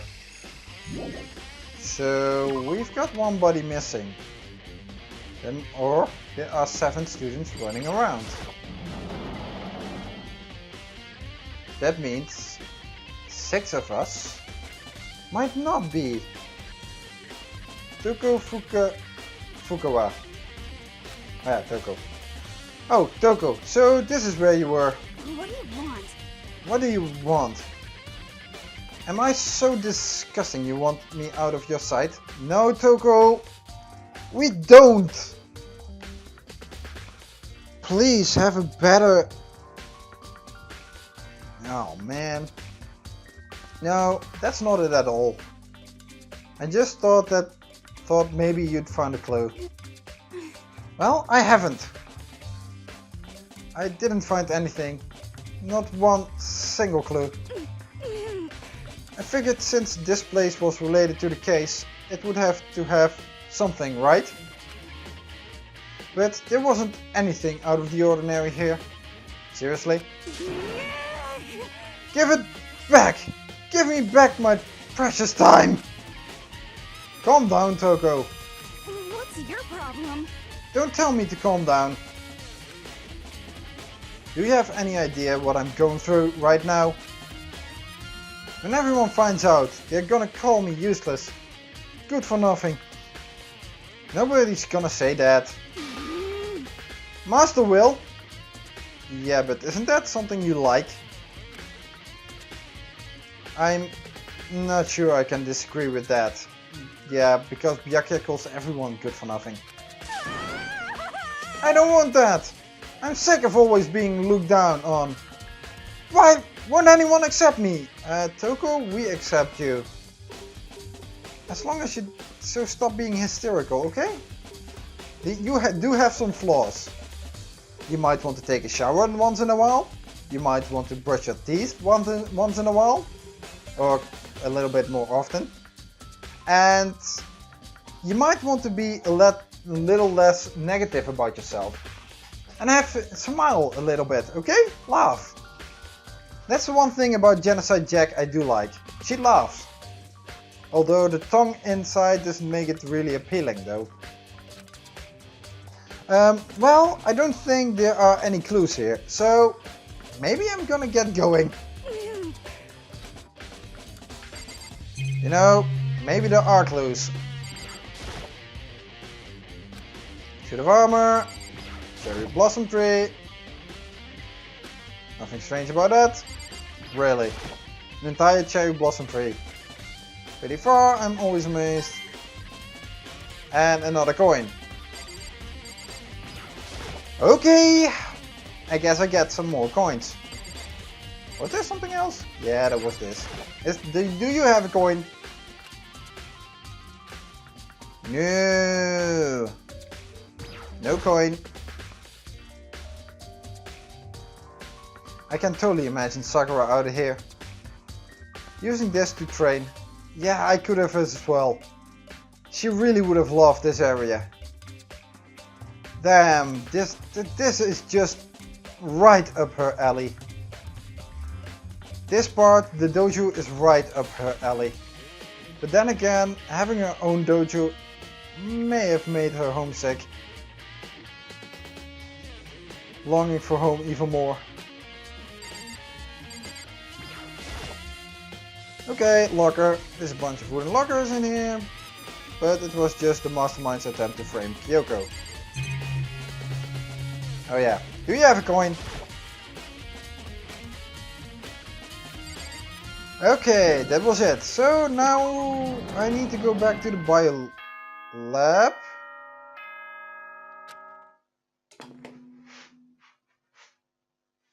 Apparently I don't have time. This is a school announcement. Is everyone working hard? Is your investigation coming along nicely? Well then, since you're all giving it your best, your generous headmaster will give you a little hint. For those of you who are interested, please make your way to the gym ASA possible. What? Now he wants to give us a hint? It's suspicious. There's no doubt about that. This could be a trap. Well, we have one body missing, so... But even knowing that... He said to go to the gym, right? Oh boy. Hero, what are you doing here? Aren't you in the gym already? Oh, hey Hero. Wait, where was he actually? Where has he been the entire time? I met Hina, I met Kyoko, I met Byakuya.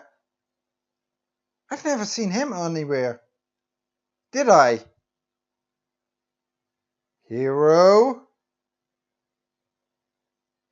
You're quite the con artist, aren't you? You're way too stupid for, to be real. Makoto! Why'd you act so surprised? Oh, no reason. You heard Monokuma's announcement, right? Are you here to find out what he has to say? I just did, actually. I'm on my way out. You already talked to him? What'd he say? Wait, you already talked to him? Hero. Listen, sorry, but I gotta go. Hero, wait. There was no point in trying to stop him. He ran off like a frightened animal. Hero? It was like he was trying to avoid me. I was hoping to talk to him about the notebook I found in the locker. Has he been hiding something this whole time? Or is everyone going separately to the gym? Wait, I'm alone?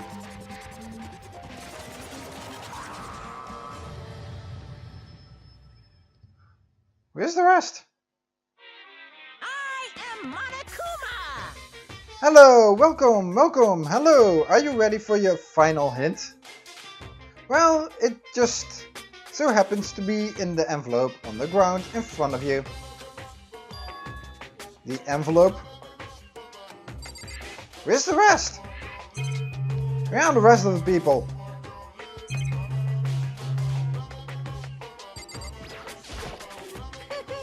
Ready for the final hint?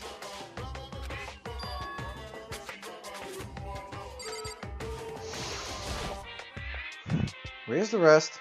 This must be the envelope. And just so you know, I won't be answering any questions about what you find inside.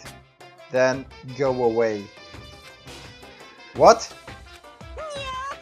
Don't worry, just get on with it. Monokuma's cryptic words didn't make me feel any better, but I picked up the envelope and opened it. What I found was a single photograph. It featured a bunch of faces I recognize extremely well. Well, from left to right we have Celeste, we have Mondo, we have Leon, that must be Mukuro, we have Sayaka, we have Hiro, we have Sakura, we have Ifumi, we have Taka. Why is Junko's face covered up? Taka, you ass!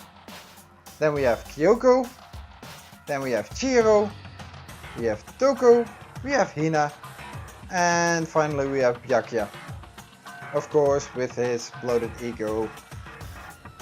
Both Celeste and Byakuya looking up at the side as if they don't even want to be there. Toko doesn't want to be there either, but that's pretty much normal. Taka, you pretty ass! You're an ass! Oh come on, why is Junko's face covered up like that?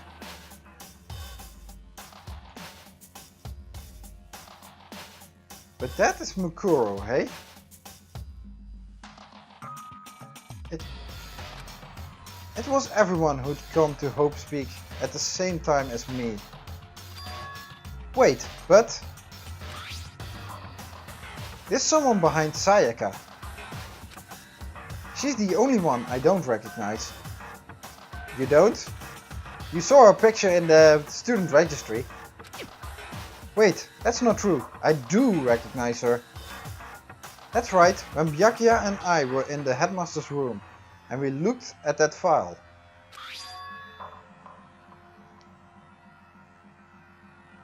Mukuro Ikusaba. Then this girl is...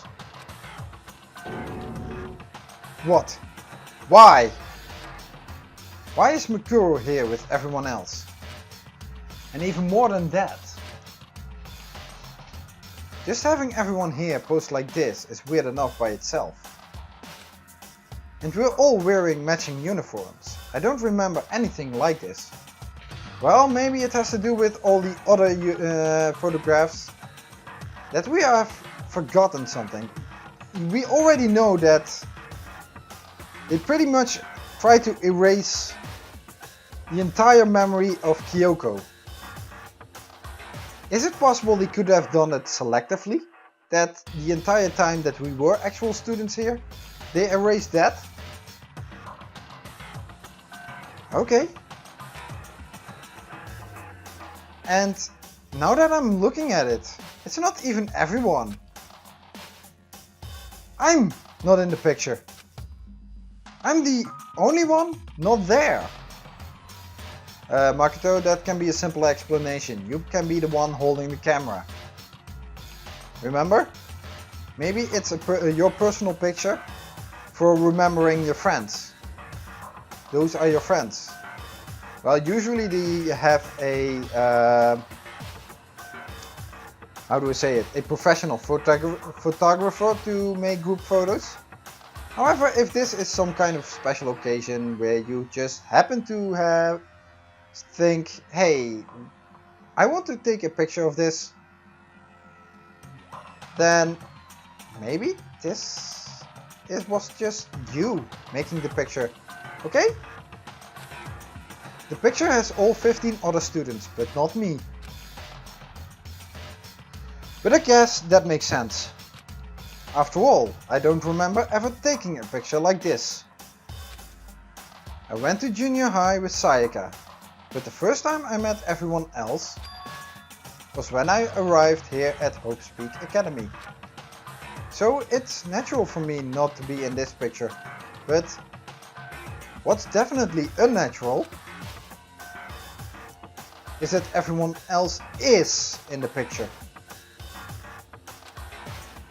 I thought everyone was like me and didn't know each other till they got here. But if this picture is real, then could that mean, could it be everyone else and just me? Everyone here except me is? How long are you gonna keep us up this rambling soliloquy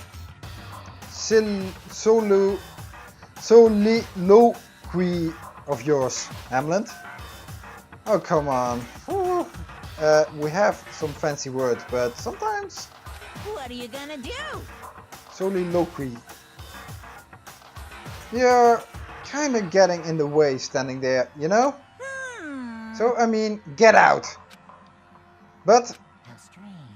I told you, I'm not fielding any questions. Unbelievable. What kind of mystery would this be if I gave you all the answers? That'd be totally out of left field. Okay. I guess that means he's done talking. Damn it. Group photo has been added to the truth bullet section of your handbook.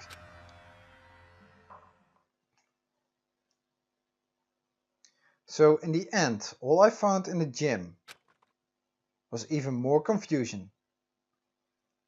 Or not. Actually, it kind of starts to make sense. That is, if it is possible, and it's a video game, so it is possible, to have selectively erased part of the memory. Then Makoto could have been the one taking the picture. And everyone was happy together. And the tragedy could have been something that happened during their time at this school. And when the school ended, they became the victim. And they were locked up in here. Maybe they went in voluntarily, and then after that, the mastermind struck, erasing their memories and setting up this, I don't know, weird killing game. And with that confusion in hand, I left the gym dejected.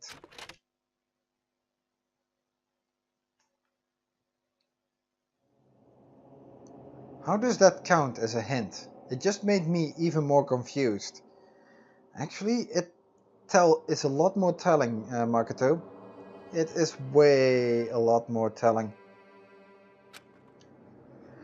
Is that what Monokuma was going for? Did he put together a fake photo just to confuse me? I don't think it's a fake one. I think it's a real one. I think you're just not grasping the entire picture. Just yet.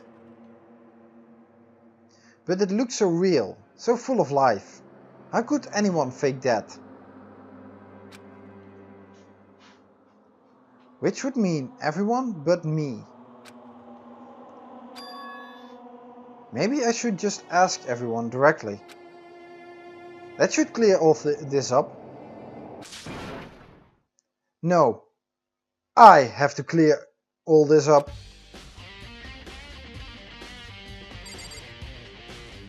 Okay, while I'm here. Hey, can I now look at this directly? Does that mean there is evidence here? I don't think I'll ever find out why something like this is on the display. It's a helmet, samurai helmet. But it doesn't have anything to do with what's going on, so whatever.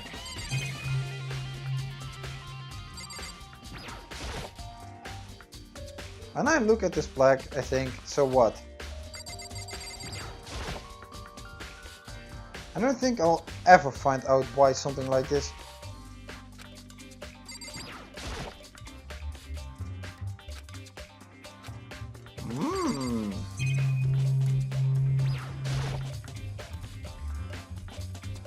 All kind of stuff on the upper shelf too. It doesn't have anything to do with anything but a Monokuma coin. And it seems that this flag actually has a... I think we're going to go back to this plaque once more. I think it has more interesting information on it than we might think. But still, there are some... Coin, no coin, coin, no coin. Okay. So, what to do next? Oh yeah, we had to go to the biolab, didn't we? Also, let's try to find out where Hero is. Oh, this is the archive.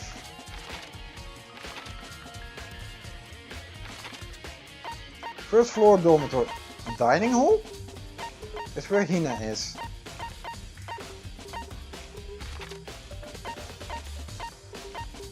Kyoko has left this part.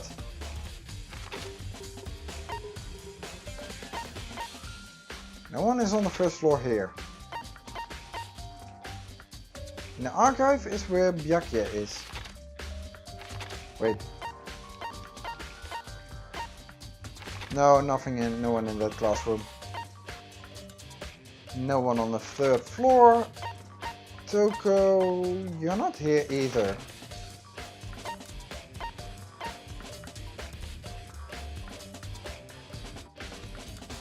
Hiro is in the garden. And Toko is in the biolab. So we actually need to go to the biolab anyway. Okay, where is everyone now? I kind of forgot. We have biolab, Hero, Gym, no one, pool, no one. Hina was there. So, where's Kyoko then? Where did Kyoko go? Considering this is where...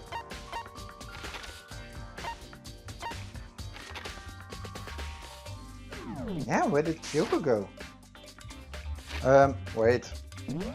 Map. Let's go to the dining hall first. Where did Kyoko go?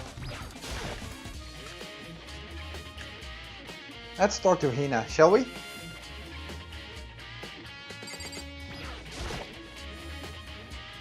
So, this is where you've been hiding. Listen, I was hoping to talk to you. Makoto!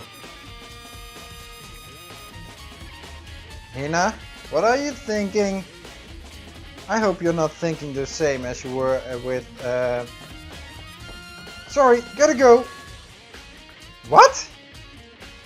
She ran off so fast, I didn't even have time to ask her to stop. Hina! Why? Why won't you talk to me?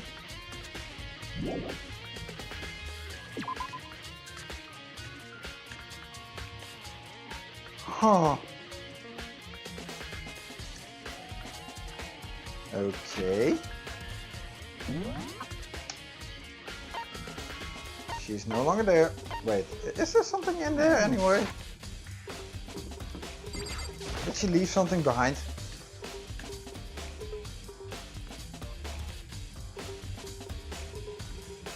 No. Okay, just checking for coins. Because I'm here anyway. No, it doesn't seem like she left something behind, so... Okay, map! Let's go to the next one, shall we?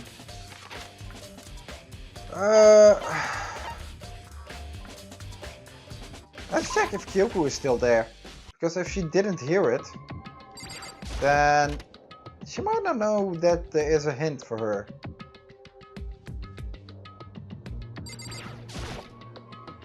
There's all kinds of stuff I want to talk to her about, but I better give her so she still is in there. However,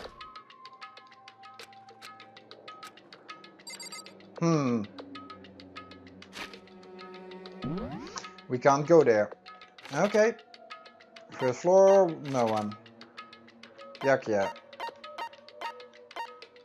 Let's head to the library then.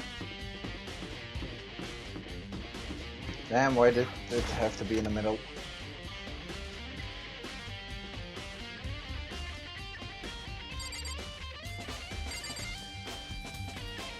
Nah, not gonna go through everything again.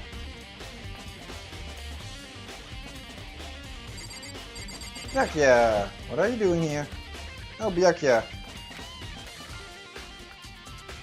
And you came to the same conclusion as Hina and Makoto did, didn't you? Listen, do you think we could talk? No, he's just pissed. Byakuya? That's enough. I have nothing to talk to you about. Don't talk to me as if we're friends. Hey, Byakuya, wait! He got a similar picture, didn't he? But of course he didn't. He just walked away. What the? Why was he acting like that? Like he was purposely trying to avoid me.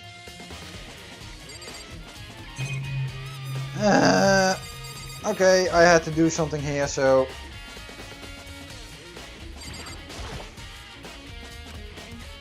No, I'm not gonna do this. That's what I said I would.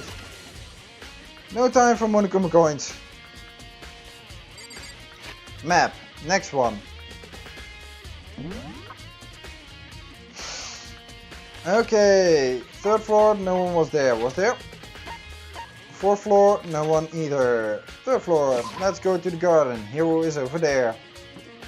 And he's gonna run away as well. Wanna bet? He's gonna run away. Just show you... You know what? Why don't you start with showing your picture, Makoto? Show them your picture. Hey, Hero. That's the problem. Everyone keeps introverted with these kind of things. The hints that Monokuma gave them. Hey, Hero. Makoto. What's going on with you? Every time I see you, you freak out like that. No, No! Sorry, but I'm in a big hurry. Once again, he ran off like a terrified rabbit. Hero, what's wrong? I still wasn't able to talk to him about the notebook I found. It was like he was avoiding me. Like he was afraid of me. Why?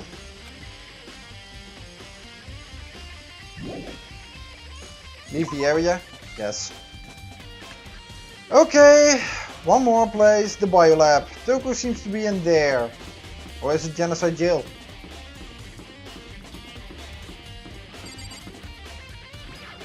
Who knows? But she's gonna run off, I guess. I decided to visit the biolab one more time. And the first thing I saw when I got there was her passed out. Again. Toko? Finally, someone with a sense, but it could have also exploded. Luckily, it wasn't me that they used as a shield this time. Okay, let's wake her up. Shall we? Toko, are you okay? No. She's not dead, is she? No, she's not. She just saw... Of course. We have Jill. At least she smiles. That's one thing. But the tongue is still creepy as hell.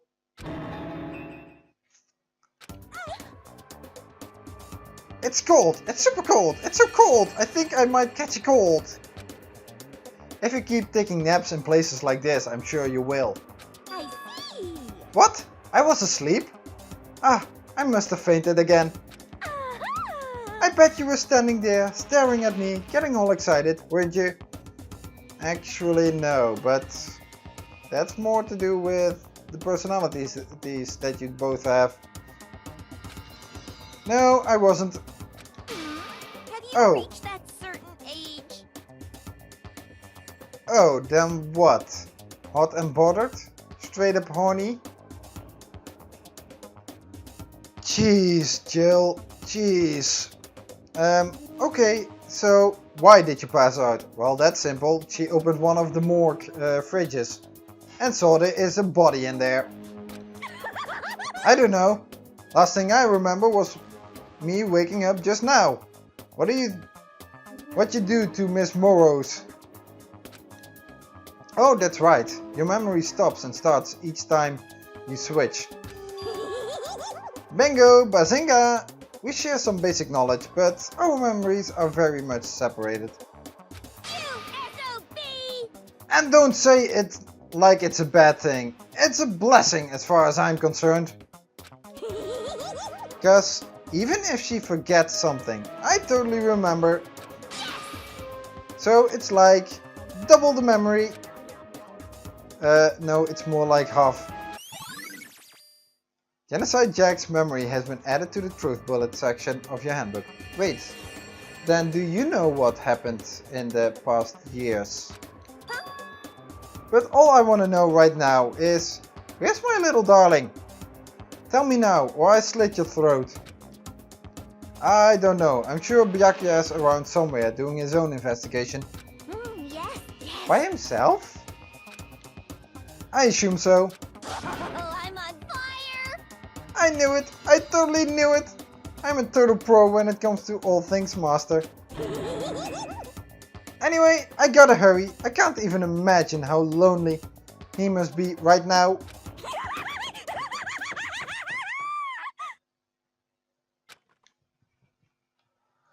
Toko shut off, her eerie laughter echoing behind her.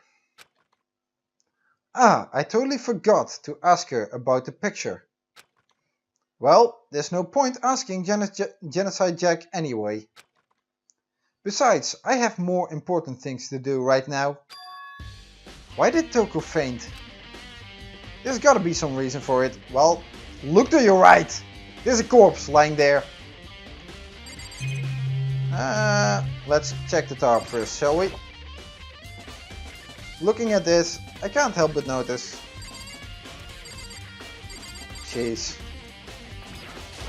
This is what's it. The fridge, it's open. Someone had the sense to check what's inside. But I'm sure they were all shut tight last time I was here. You didn't even try to open it, Makoto. You were just looking at them and seeing there were some lights on and some lights off. You didn't even rattle the doors. That must be why she passed out. Right. Kyoko, so you're here, aren't you? Did you get a picture as well? She faints so easily. Kyoko! Makoto. It's getting late, isn't it? Are you okay? Indeed. I'm sorry if I made you worry. No, You don't have to apologize. Listen. But listen, about this room. Oh yeah, It would seem it's a morgue. Yeah, I knew it. I suspected as much. I could have told you that from the beginning. And Toko must have looked inside the fridge, seen what was in there, and well, there you have it. You knew she fainted? Indeed. I was on my way here when Genocide Jack came running past me. I assumed she must have sneezed, but once I got inside, the real reason became clear. It would seem I imagine she came here to investigate, and when she opened the slot there, that's when she saw the body inside and dropped like a bag of rocks. Why's everything gotta be so difficult with her? I actually know she had the sense to check out what was inside. That's not difficult. Just she has a nasty personality trait that makes her faint whenever she sees a corpse. anyway. We should close it up. Don't want to leave it hanging open like that. No, we need to check out the identity of the corpses. Yeah, good idea. Makoto. No, not a good idea. Give me a hand with this. Kyoko approached the fridge, hands outstretched. But suddenly she stopped. What's wrong? Listen. Maybe we should wait a second before closing it. Huh? How come? Because Makuro's body is in here. Wait, what? Makuro's corpse? Makuro's body is inside the fridge. I see. Just like every other time, the mastermind probably brought it up here while we were in the class trial. The mastermind did? Because they assumed we wouldn't be doing the class trial over again. I guess... So... You may be right. Either way, now I can finally get a good look at the body. Oh, that's right, Kyoko didn't get a chance to check the body during the last investigation. Yes, and Makoto, you didn't do a good job either, because otherwise you would have noticed the many wounds that were days old, as was posted in the Monokuma file. Makoto. I need to do my own examination of the corpse as soon as possible. I'm going to find a clue this time, and I'm going to grab the mastermind by the tail. Okay, so what should I do? How about opening all the other fridges and checking the identities of the other corpses? So then... Why don't you just wait over there? I'll let you know as soon as I'm finished. No, just open up the other fridges and check the identities of the other corpses! Jeez, is that such a difficult thing to do? Just wait over there. That's it.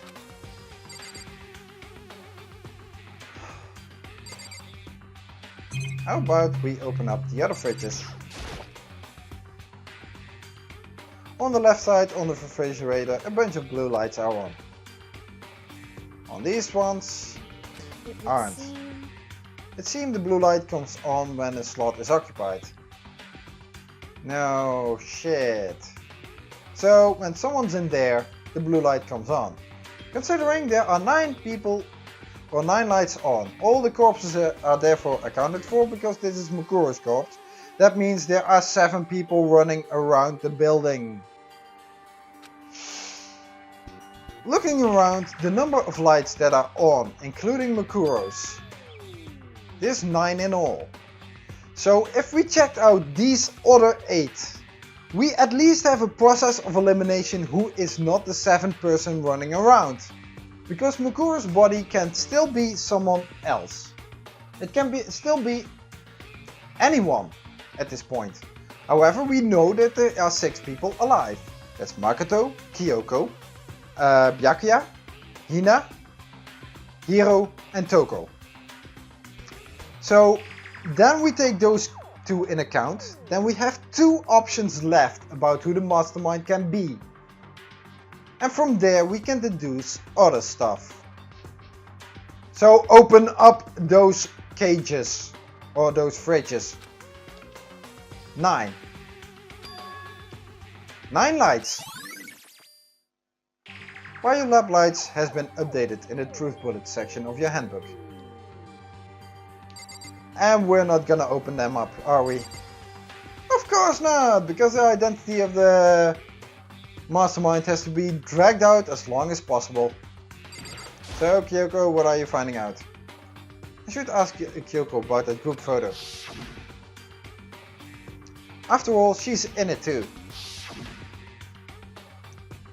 Don't let me interrupt your investigation, but I want to talk to you about something. What is it? It's about that announcement Monokuma made earlier. You mean the one about a hint or something? I didn't take him up on the offer. Huh? Why not? Because... The only reason he'd give us a hint at this point would be to confuse us, to cloud our judgment. I can solve this mystery on my own, without whatever hints he may have to offer. That's a good point. I wish I could go back and do the same thing, but what's done is done, I guess. Actually, it would have been a very useful hint if she took it up. It would have told a little bit more about what we were missing. Standing here looking at her, I don't think she's hiding anything from me. Is she right? Did the mastermind forge that picture as a trap to confuse us? That's gotta be it. There's no other explanation.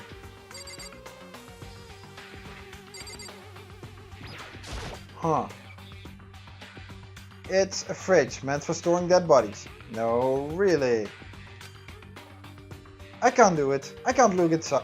Oh, great. That's the reason why I'm not opening them up. Oh man, how much do you want to survive, Makoto? Open those fridges up. Check their identities.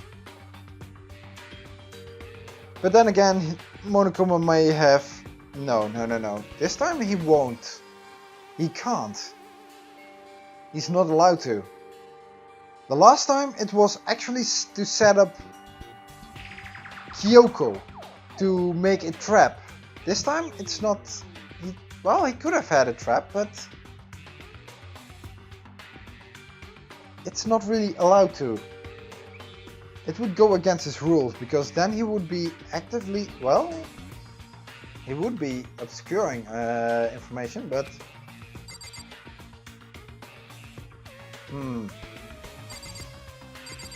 So, Kyoko, done with the... Great. No, she is already done there.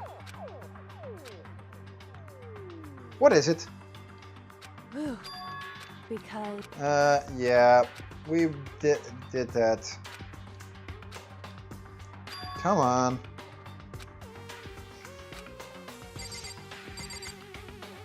So, looking at the top now. Maybe it is?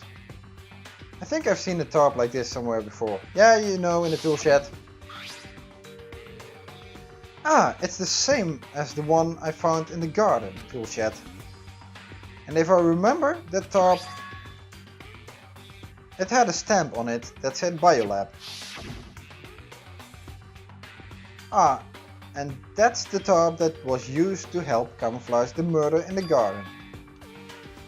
At some point, someone got it from the biolab and took it over there. Tarp has been updated in the truth bullet section of your handbook. Okay, Makoto, I'm done. Already? Jeez, that was fast. Indeed. Anyone can do a good work if they go slowly. In that spirit, I'll make my report brief. Okay. So, did you find anything? Indeed. I paid careful attention to the wounds and the traces of blood. And it seems highly likely that the stomach wound and blow to the back of the head were inflicted after death. Really? But The burn tissue made things a little difficult, but I'm completely confident in my findings. So that means neither of those were the fatal injury, right? Then what was the fatal injury? Due to the explosion, the victim's identity is unknown. They were, however, dead before the blast. The victim had been stabbed a single time with a knife and went completely through the body. They had also been struck in the head with an object about as thick as a metal pipe. The body was covered with other wounds, but these were at least several days old. The only other option is those other wounds, but the file said they were old. Is that right? Where does it say they're old? They say they were several days old. Huh? Because... All the Monokuma file says is that they were inflicted at least several days ago. I guess I don't see the difference. Wrong. Well, the difference is immense, considering the impression they give. Meaning if she was killed several days ago, that means anyone could be the killer. Listen. You seem to equate several days old with simply old. However... But that doesn't quite follow logically. It actually means that they were inflicted longer ago and that she died longer ago. So she probably would have been stored here. Old wounds, it makes it sound like they've been there forever. Like they're not related to the murder. Are you saying they are? But we all got the Monokuma file right after she was killed, right? No, after we found the body. That's when we got the Monokuma file, Makoto. That's always been that way. After we find the body. It's not after she was killed. How long has Taka been dead? How long had Sayaka been dead? For hours. How much is it? It's quite possible that they have been dead for days. And it was a cover-up. Especially because we now know the mastermind is the one who did the killing. She killed. Or he killed. Or whatever it is. So if the wounds were at least a few days old, there's no way they could have had anything to do with it. Wrong, Makoto. So then... But what if Mukuro herself wasn't killed within the last few days? What? At the very least... Certainly you can allow it as one of the many possibilities, can't you? One of many? Right. A detective doesn't have supernatural powers. There's no way to predict the answer from the beginning. Instead, the ideal detective begins by imagining as many possible scenarios as they can. In other words... They envision these possibilities without prejudice, without bias, using only their logic and common sense. Then, as they investigate, they test what they find against each of these possibilities. Of course, me telling you this doesn't mean you'll be any good at detective work. But beyond using that to solve this particular mystery, you should keep it in mind for the future. Kyoko's account has been added to the truth bullet section of your handbook. Hey.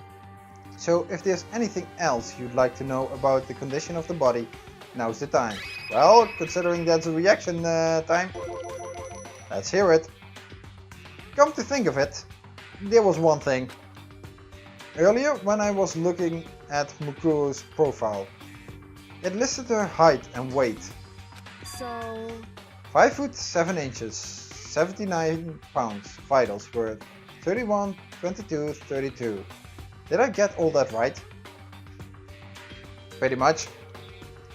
You remembered all that? They are indeed consistent with the corpse. So then. Indeed. And don't forget about the Fenrir tattoo. There's absolutely no mistake. Indeed. Our victim in this case is is without a doubt Mukuru Ikusaba. Is it? Does she have a height similar to one of the other girls? And measurements similar to the other girls? Well, it's not Hina, because her measurements at the top are a little bit bigger. It's not Sakura, because she is huge in size. She's not that many inches. She's a lot more. It's not Chihiro, because he's actually a guy. That would mean Kyoko, Toko, Junko, Sayaka? Are you coming even close to those measurements?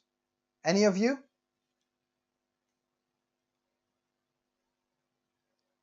Okay. Mukuru Ikusaba's profile has been updated in the Truth Bullet section of your handbook. And? Is that all you wanted to ask? Yeah, I think so. So then... Then it looks like we have no further business with Mukuru's body. Can we now open up all the other morgues, all the fridges? Please, let's do that. Let's get going. It's kind of chilly in here. Oh wait, are we not gonna put the body back? Don't you think it's kinda sad leaving it out like this? Why? Sad? Did you forget? She was our enemy once. Is she? Maybe. She was suspected to be our enemy. But was she? Oh, I don't know. A part of the ultimate despair. But she still got killed. She's still a victim. Hey. Have you ever heard the phrase, you reap what you sow? Yeah, but even showing compassion to the enemy is what separates heroes from villains. That's something I read in an X-Men comic book once. Well, yeah, but still. You really are naive. You know that. It's really quite appalling. But she could have abandoned me, but she decided to help me instead. So for someone like that, what does it mean to be naive? So then... I think we've done all we can do here. Back to our separate investigations, yes? Let's open up the fridges, shall we? Ah, hold on. I still have one more thing to do. Something I need to talk to Kyoko about. I need to ask her about the pocketbook I found in that locker. If I don't do it now. Can we open up the fridges? Well, she would run away otherwise. Hey Kyoko. I did have one last thing. I know I shouldn't, but I feel like I have to ask. What? Go ahead then. Out with it. Have you really not seen your dad even once since you got here? What? What? So... What do you mean? Well, you know all those lockers on the second floor of the dorms? Indeed. I do, yes. But to get into any of the lockers you need the handbook of whoever the locker belongs to. Or the emergency handbook that we found in your dad's office. Or private room, I mean. Actually, I managed to get them open using that emergency handbook. I see. The one you found in the headmaster's hidden room. And? So, did you find anything worthwhile in the lockers? I found a pocketbook, and after looking through it, I think it must be your pocketbook. Why is that? What makes you say that? Because... Like I said, only the locker's owner should be able to get into it, right? I can't imagine those lockers belong to any of us. After all, we only got access to that area just recently. Did we? We already established that the mastermind did something to erase your memories. Is it not possible that he selectively erased memories from all of us? What I'm saying is, there's no way I could have had access to any of those lockers. And if I did have a pocketbook, why would I bother putting it in a locker? Everything you just said makes perfect sense, but there was something written inside. It was about the headmaster, about your father. What? If that's true... Could that mean that video is real too? What video? Video? Makoto, I think everything is finally starting to fit together, to reveal a cohesive picture. Although I'm afraid that picture might be worse than anything we could have imagined. What are you talking about? I need to go investigate those lockers right now. I need to confirm what you just said with my own 2 eyes. Oh, let me give you the headmaster's handbook. That way you can... So... That won't be necessary. If I'm right about this, I shouldn't have any problem opening the locker with my own handbook. Yeah, but then you can open up the other locker. That's also really confusing. And then the lockers that also are there that Makoto failed to see any relevance to the case from. And that the player never, which is me, never could even get a look inside. So, yeah. After all, it would seem that it's my locker. Your locker. Makoto. If you watch this, it'll all make sense. A DVD? It says Class 78 Urgent Interviews. So... I found it in that hidden room after you left. Anyway... I don't have time to explain exactly what I think it means, so just watch it and see for yourself.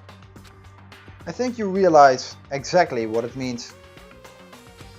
You'll understand why you find my pocketbook in place none of us have ever seen before. None of this makes sense right now. But I guess that means there's some important clue on this DVD. Interview DVD has been added to the truth bullet section of your handbook. Makoto. Oh, and now it's my turn.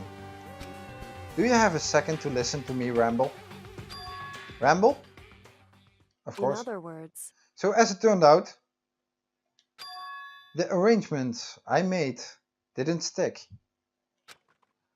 What I mean is, I'm less and less sure of everything. Even my own feelings. You're talking about your dad, right? I can never find the answers to the questions I wanted to ask for the rest of my life. And all because of the mastermind. However... But there's one thing I am sure of. When it comes to the mastermind, there's no room in my heart for forgiveness. I swore to destroy the mastermind. This is just one more reason to follow through on that. Kyoko's eyes burned with the fire of determination. The determination to defeat the mastermind. It's strange to be confronted with his death and suddenly feel this way. I couldn't care less if my father had found happiness. Why? So why is it? Why does it bother me so much to know how he suffered? It's ridiculous. There's just no understanding it, I guess. She let out a small laugh as she said it. But her smile was filled with sorrow. Whew. So that's it for my rambling. There's still too much to do before I can consider my task complete. Well, Kyoko, look at it like this. You yourself said your father was intelligent. We have seen that he was actually investigating something here, the ultimate despair. He was doing that before. That was what it was in the notes of Mukuro, you in your pocketbook wrote there is ultimate despair and there is a second despair, meaning there was one before and there is one now. I think your father was doing you a lot more proud than your entire family wants to dare to admit. That in order to investigate this ultimate despair, he had to become the headmaster. Just like you did to get into this school, he had to be noticed. So, he threw away a bit of his pride, maybe, and therefore got into this school. He left you behind with your grandfather so that you would not be in danger. He loved you, but he was, I think, doing a very serious detective investigation in this school. So, I think he might be someone you might be proud of. So, but that's me talking to a computer program or a fictional character and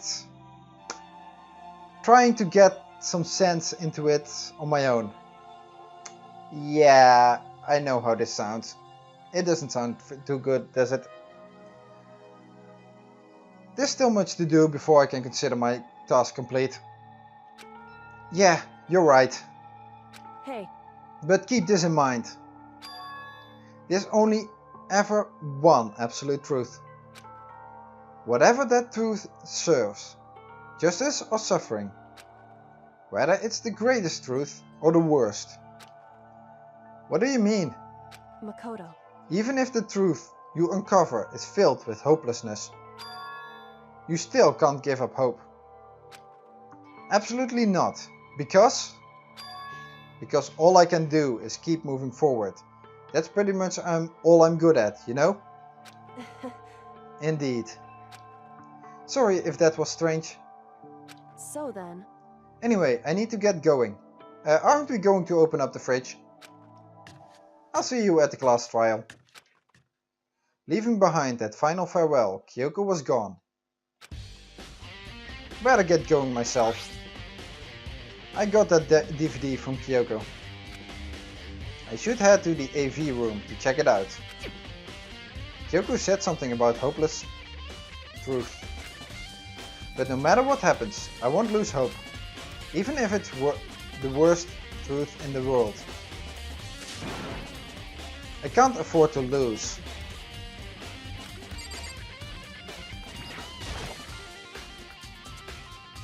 Yeah, we're not gonna open those up. Seriously? You can... Ever heard of the process of elimination? There's 9 in all. 9? Yeah, 9 lights. That means there are 7 people running around. Because we just established that Mukuro's body is in here. Leave the area? Yes, we do.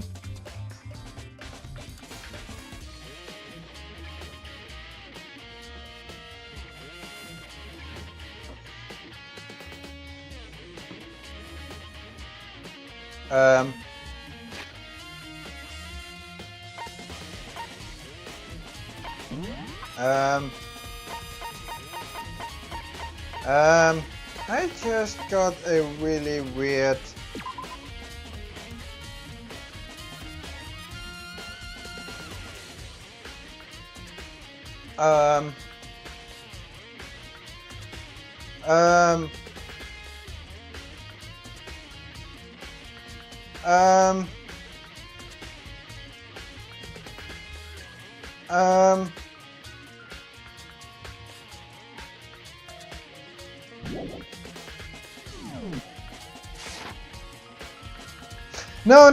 No. That thought is something better left unspoken. I don't think that's...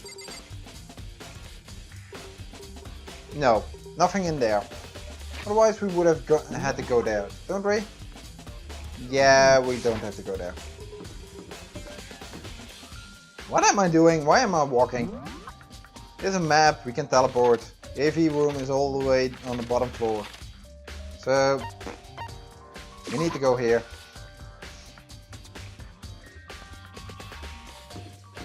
So, or was there probably someone I could have picked up along No. Probably missing out on some things, I think. But who knows? Okay. Does the box have something? Well, it got a coin. We have 201 coins.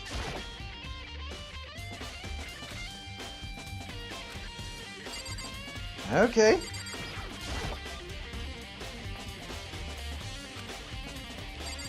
Jeez. They should be able to play DVDs just fine. Well then, I'd better take a look. I took the DVD Kyoko gave me and put it in the player. It said that it was playing, but nothing appeared on screen. I stared into the black of the monitor. It must have only been a few seconds. But to me it felt like an eternity. And then all of a sudden, an image appeared. Sayaka! It took me by total surprise. I hadn't seen Sayaka in who knows how long, and there she was. Okay then, are you ready to begin? The voice I heard was of the man positioned on one side of the screen. It was the voice of a middle-aged man. I do apologize, but I hope you don't mind if I record our conversation. I'm a little slow, you know. I never really got the hang of taking notes while having a conversation. It sounded like he was trying to make a joke, but Sayaka's tense face didn't move a single millimeter. So this video is meant to serve as a kind of contract substitute. It's not that I don't trust you guys, it's more like insurance. So please don't worry too much. Now then, let me get straight to the point. There is a chance that you may have to spend the rest of your life here in the school. Can you accept that?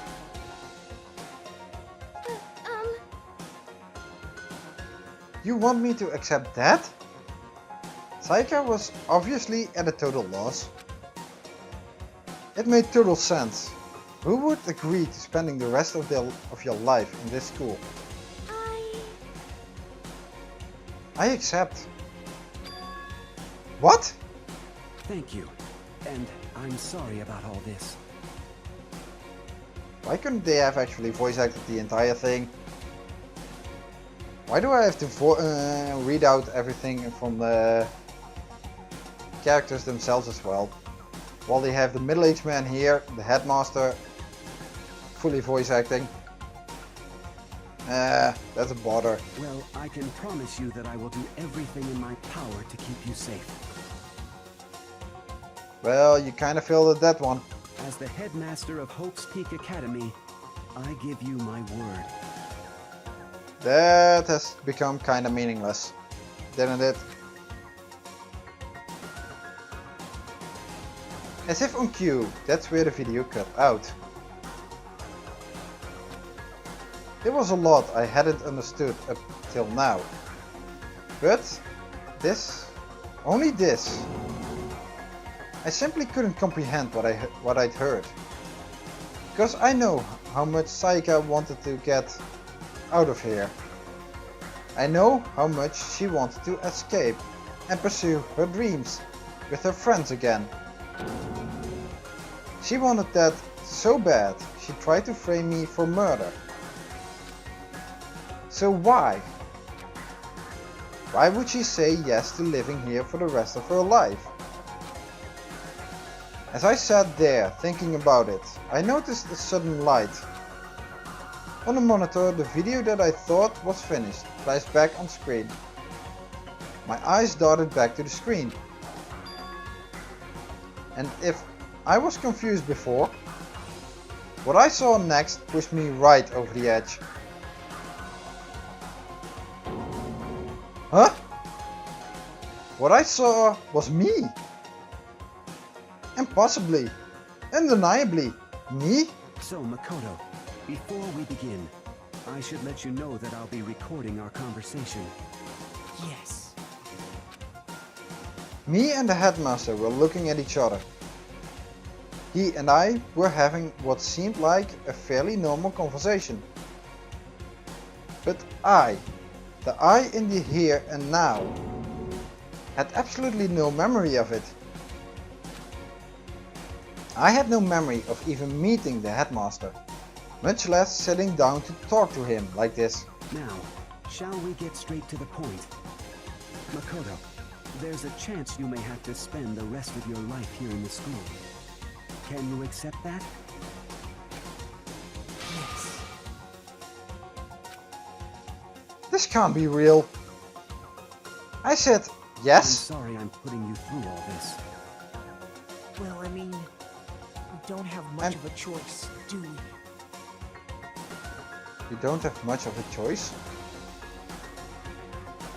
But I promise that as long as you're in this school, I will do everything I can to protect you.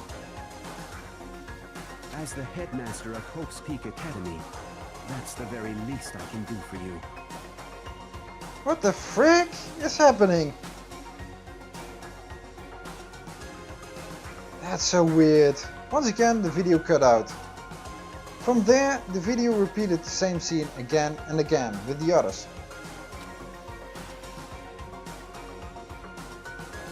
Yakia? Toko? Hina? Everyone. They all said that they agreed to live in this school forever. And then Kyoko. Her interview with him had been recorded just as clearly. Without a doubt, she had met him. She sat down with the headmaster of Hope's Peak Academy, her father. And when he asked her his question, she answered the same as everyone else. She accepted a life within the school. Just as Kyoko's interview was wrapping up, the monitor suddenly went black. Huh? It wasn't just the monitor, the DVD player itself had apparently turned off. Which of course meant that the DVD wasn't playing anymore. What the heck just happened? Say what? Oopsie, looks like it broke. Out of service. No, you just turned it off, didn't you? There was something on there that you didn't want anyone else to see. Did we have to go to the computer upstairs to look at it? What? It just happened to break just now? Too bad. Now, then, when? Doesn't matter. Failure can strike anywhere, anytime. That's what failure is, right? Failure, my ass. You cut the power on purpose. Well, whatever. Even if I watched the whole thing, it'd just be more of the same. Or was it? He'd asked them the question, and they all say yes. I couldn't help myself. I let out a huge, exasperated sigh, but as I did, I remembered something. That's right. I fainted, too, and when I woke up, I noticed a strange feeling of separation within myself, a disconnect. It would seem...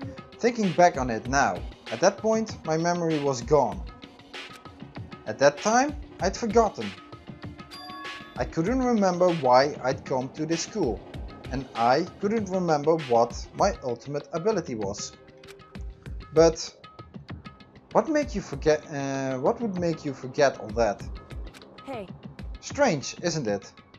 It's hard to imagine it happened by chance. It seems much too convenient. A convenient outcome. Something that seemed to obviously work in favor of the mastermind. So does that Mean? I've lost my memory too? What about the others? Have we all forgotten? Or?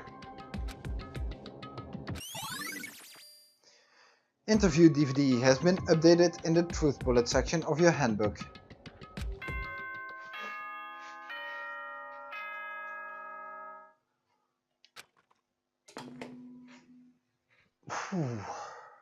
For anything that has a start, there has to be an end.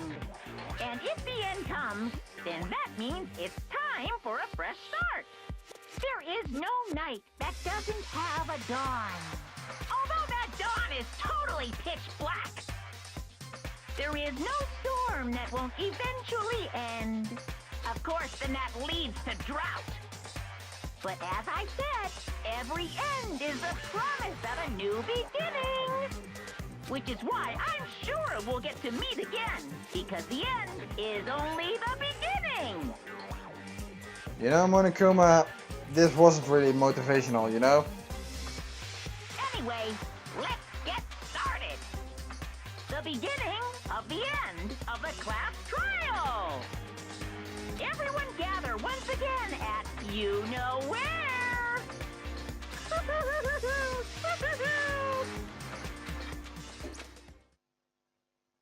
It's about to begin again. The class trial is going to start. The final class trial. The last time all our lives will be on the line. The last time hope and despair are on the line. I don't have a choice. I have to do this. Okay then. This is the end. Whoa, this has been a long interview, a long investigation. So, this is where we have to go. And we were just over there. Actually, we were just over there, so why was I standing over here? Weird, weird, weird. But nonetheless, the trial is going to begin, and that means the investigation ended. And with the end of the investigation, that means this video is going to end as well. I'm going to wrap it up and say goodbye. Next time, we're gonna find out who the mastermind really is. What are the mysteries of the school? And, well, who is going to get out alive? That's something. And why didn't Makoto open up all those fridges? Just to have a process of elimination. Oh well. I thank you all for watching, and until next time, bye! Danganronpa.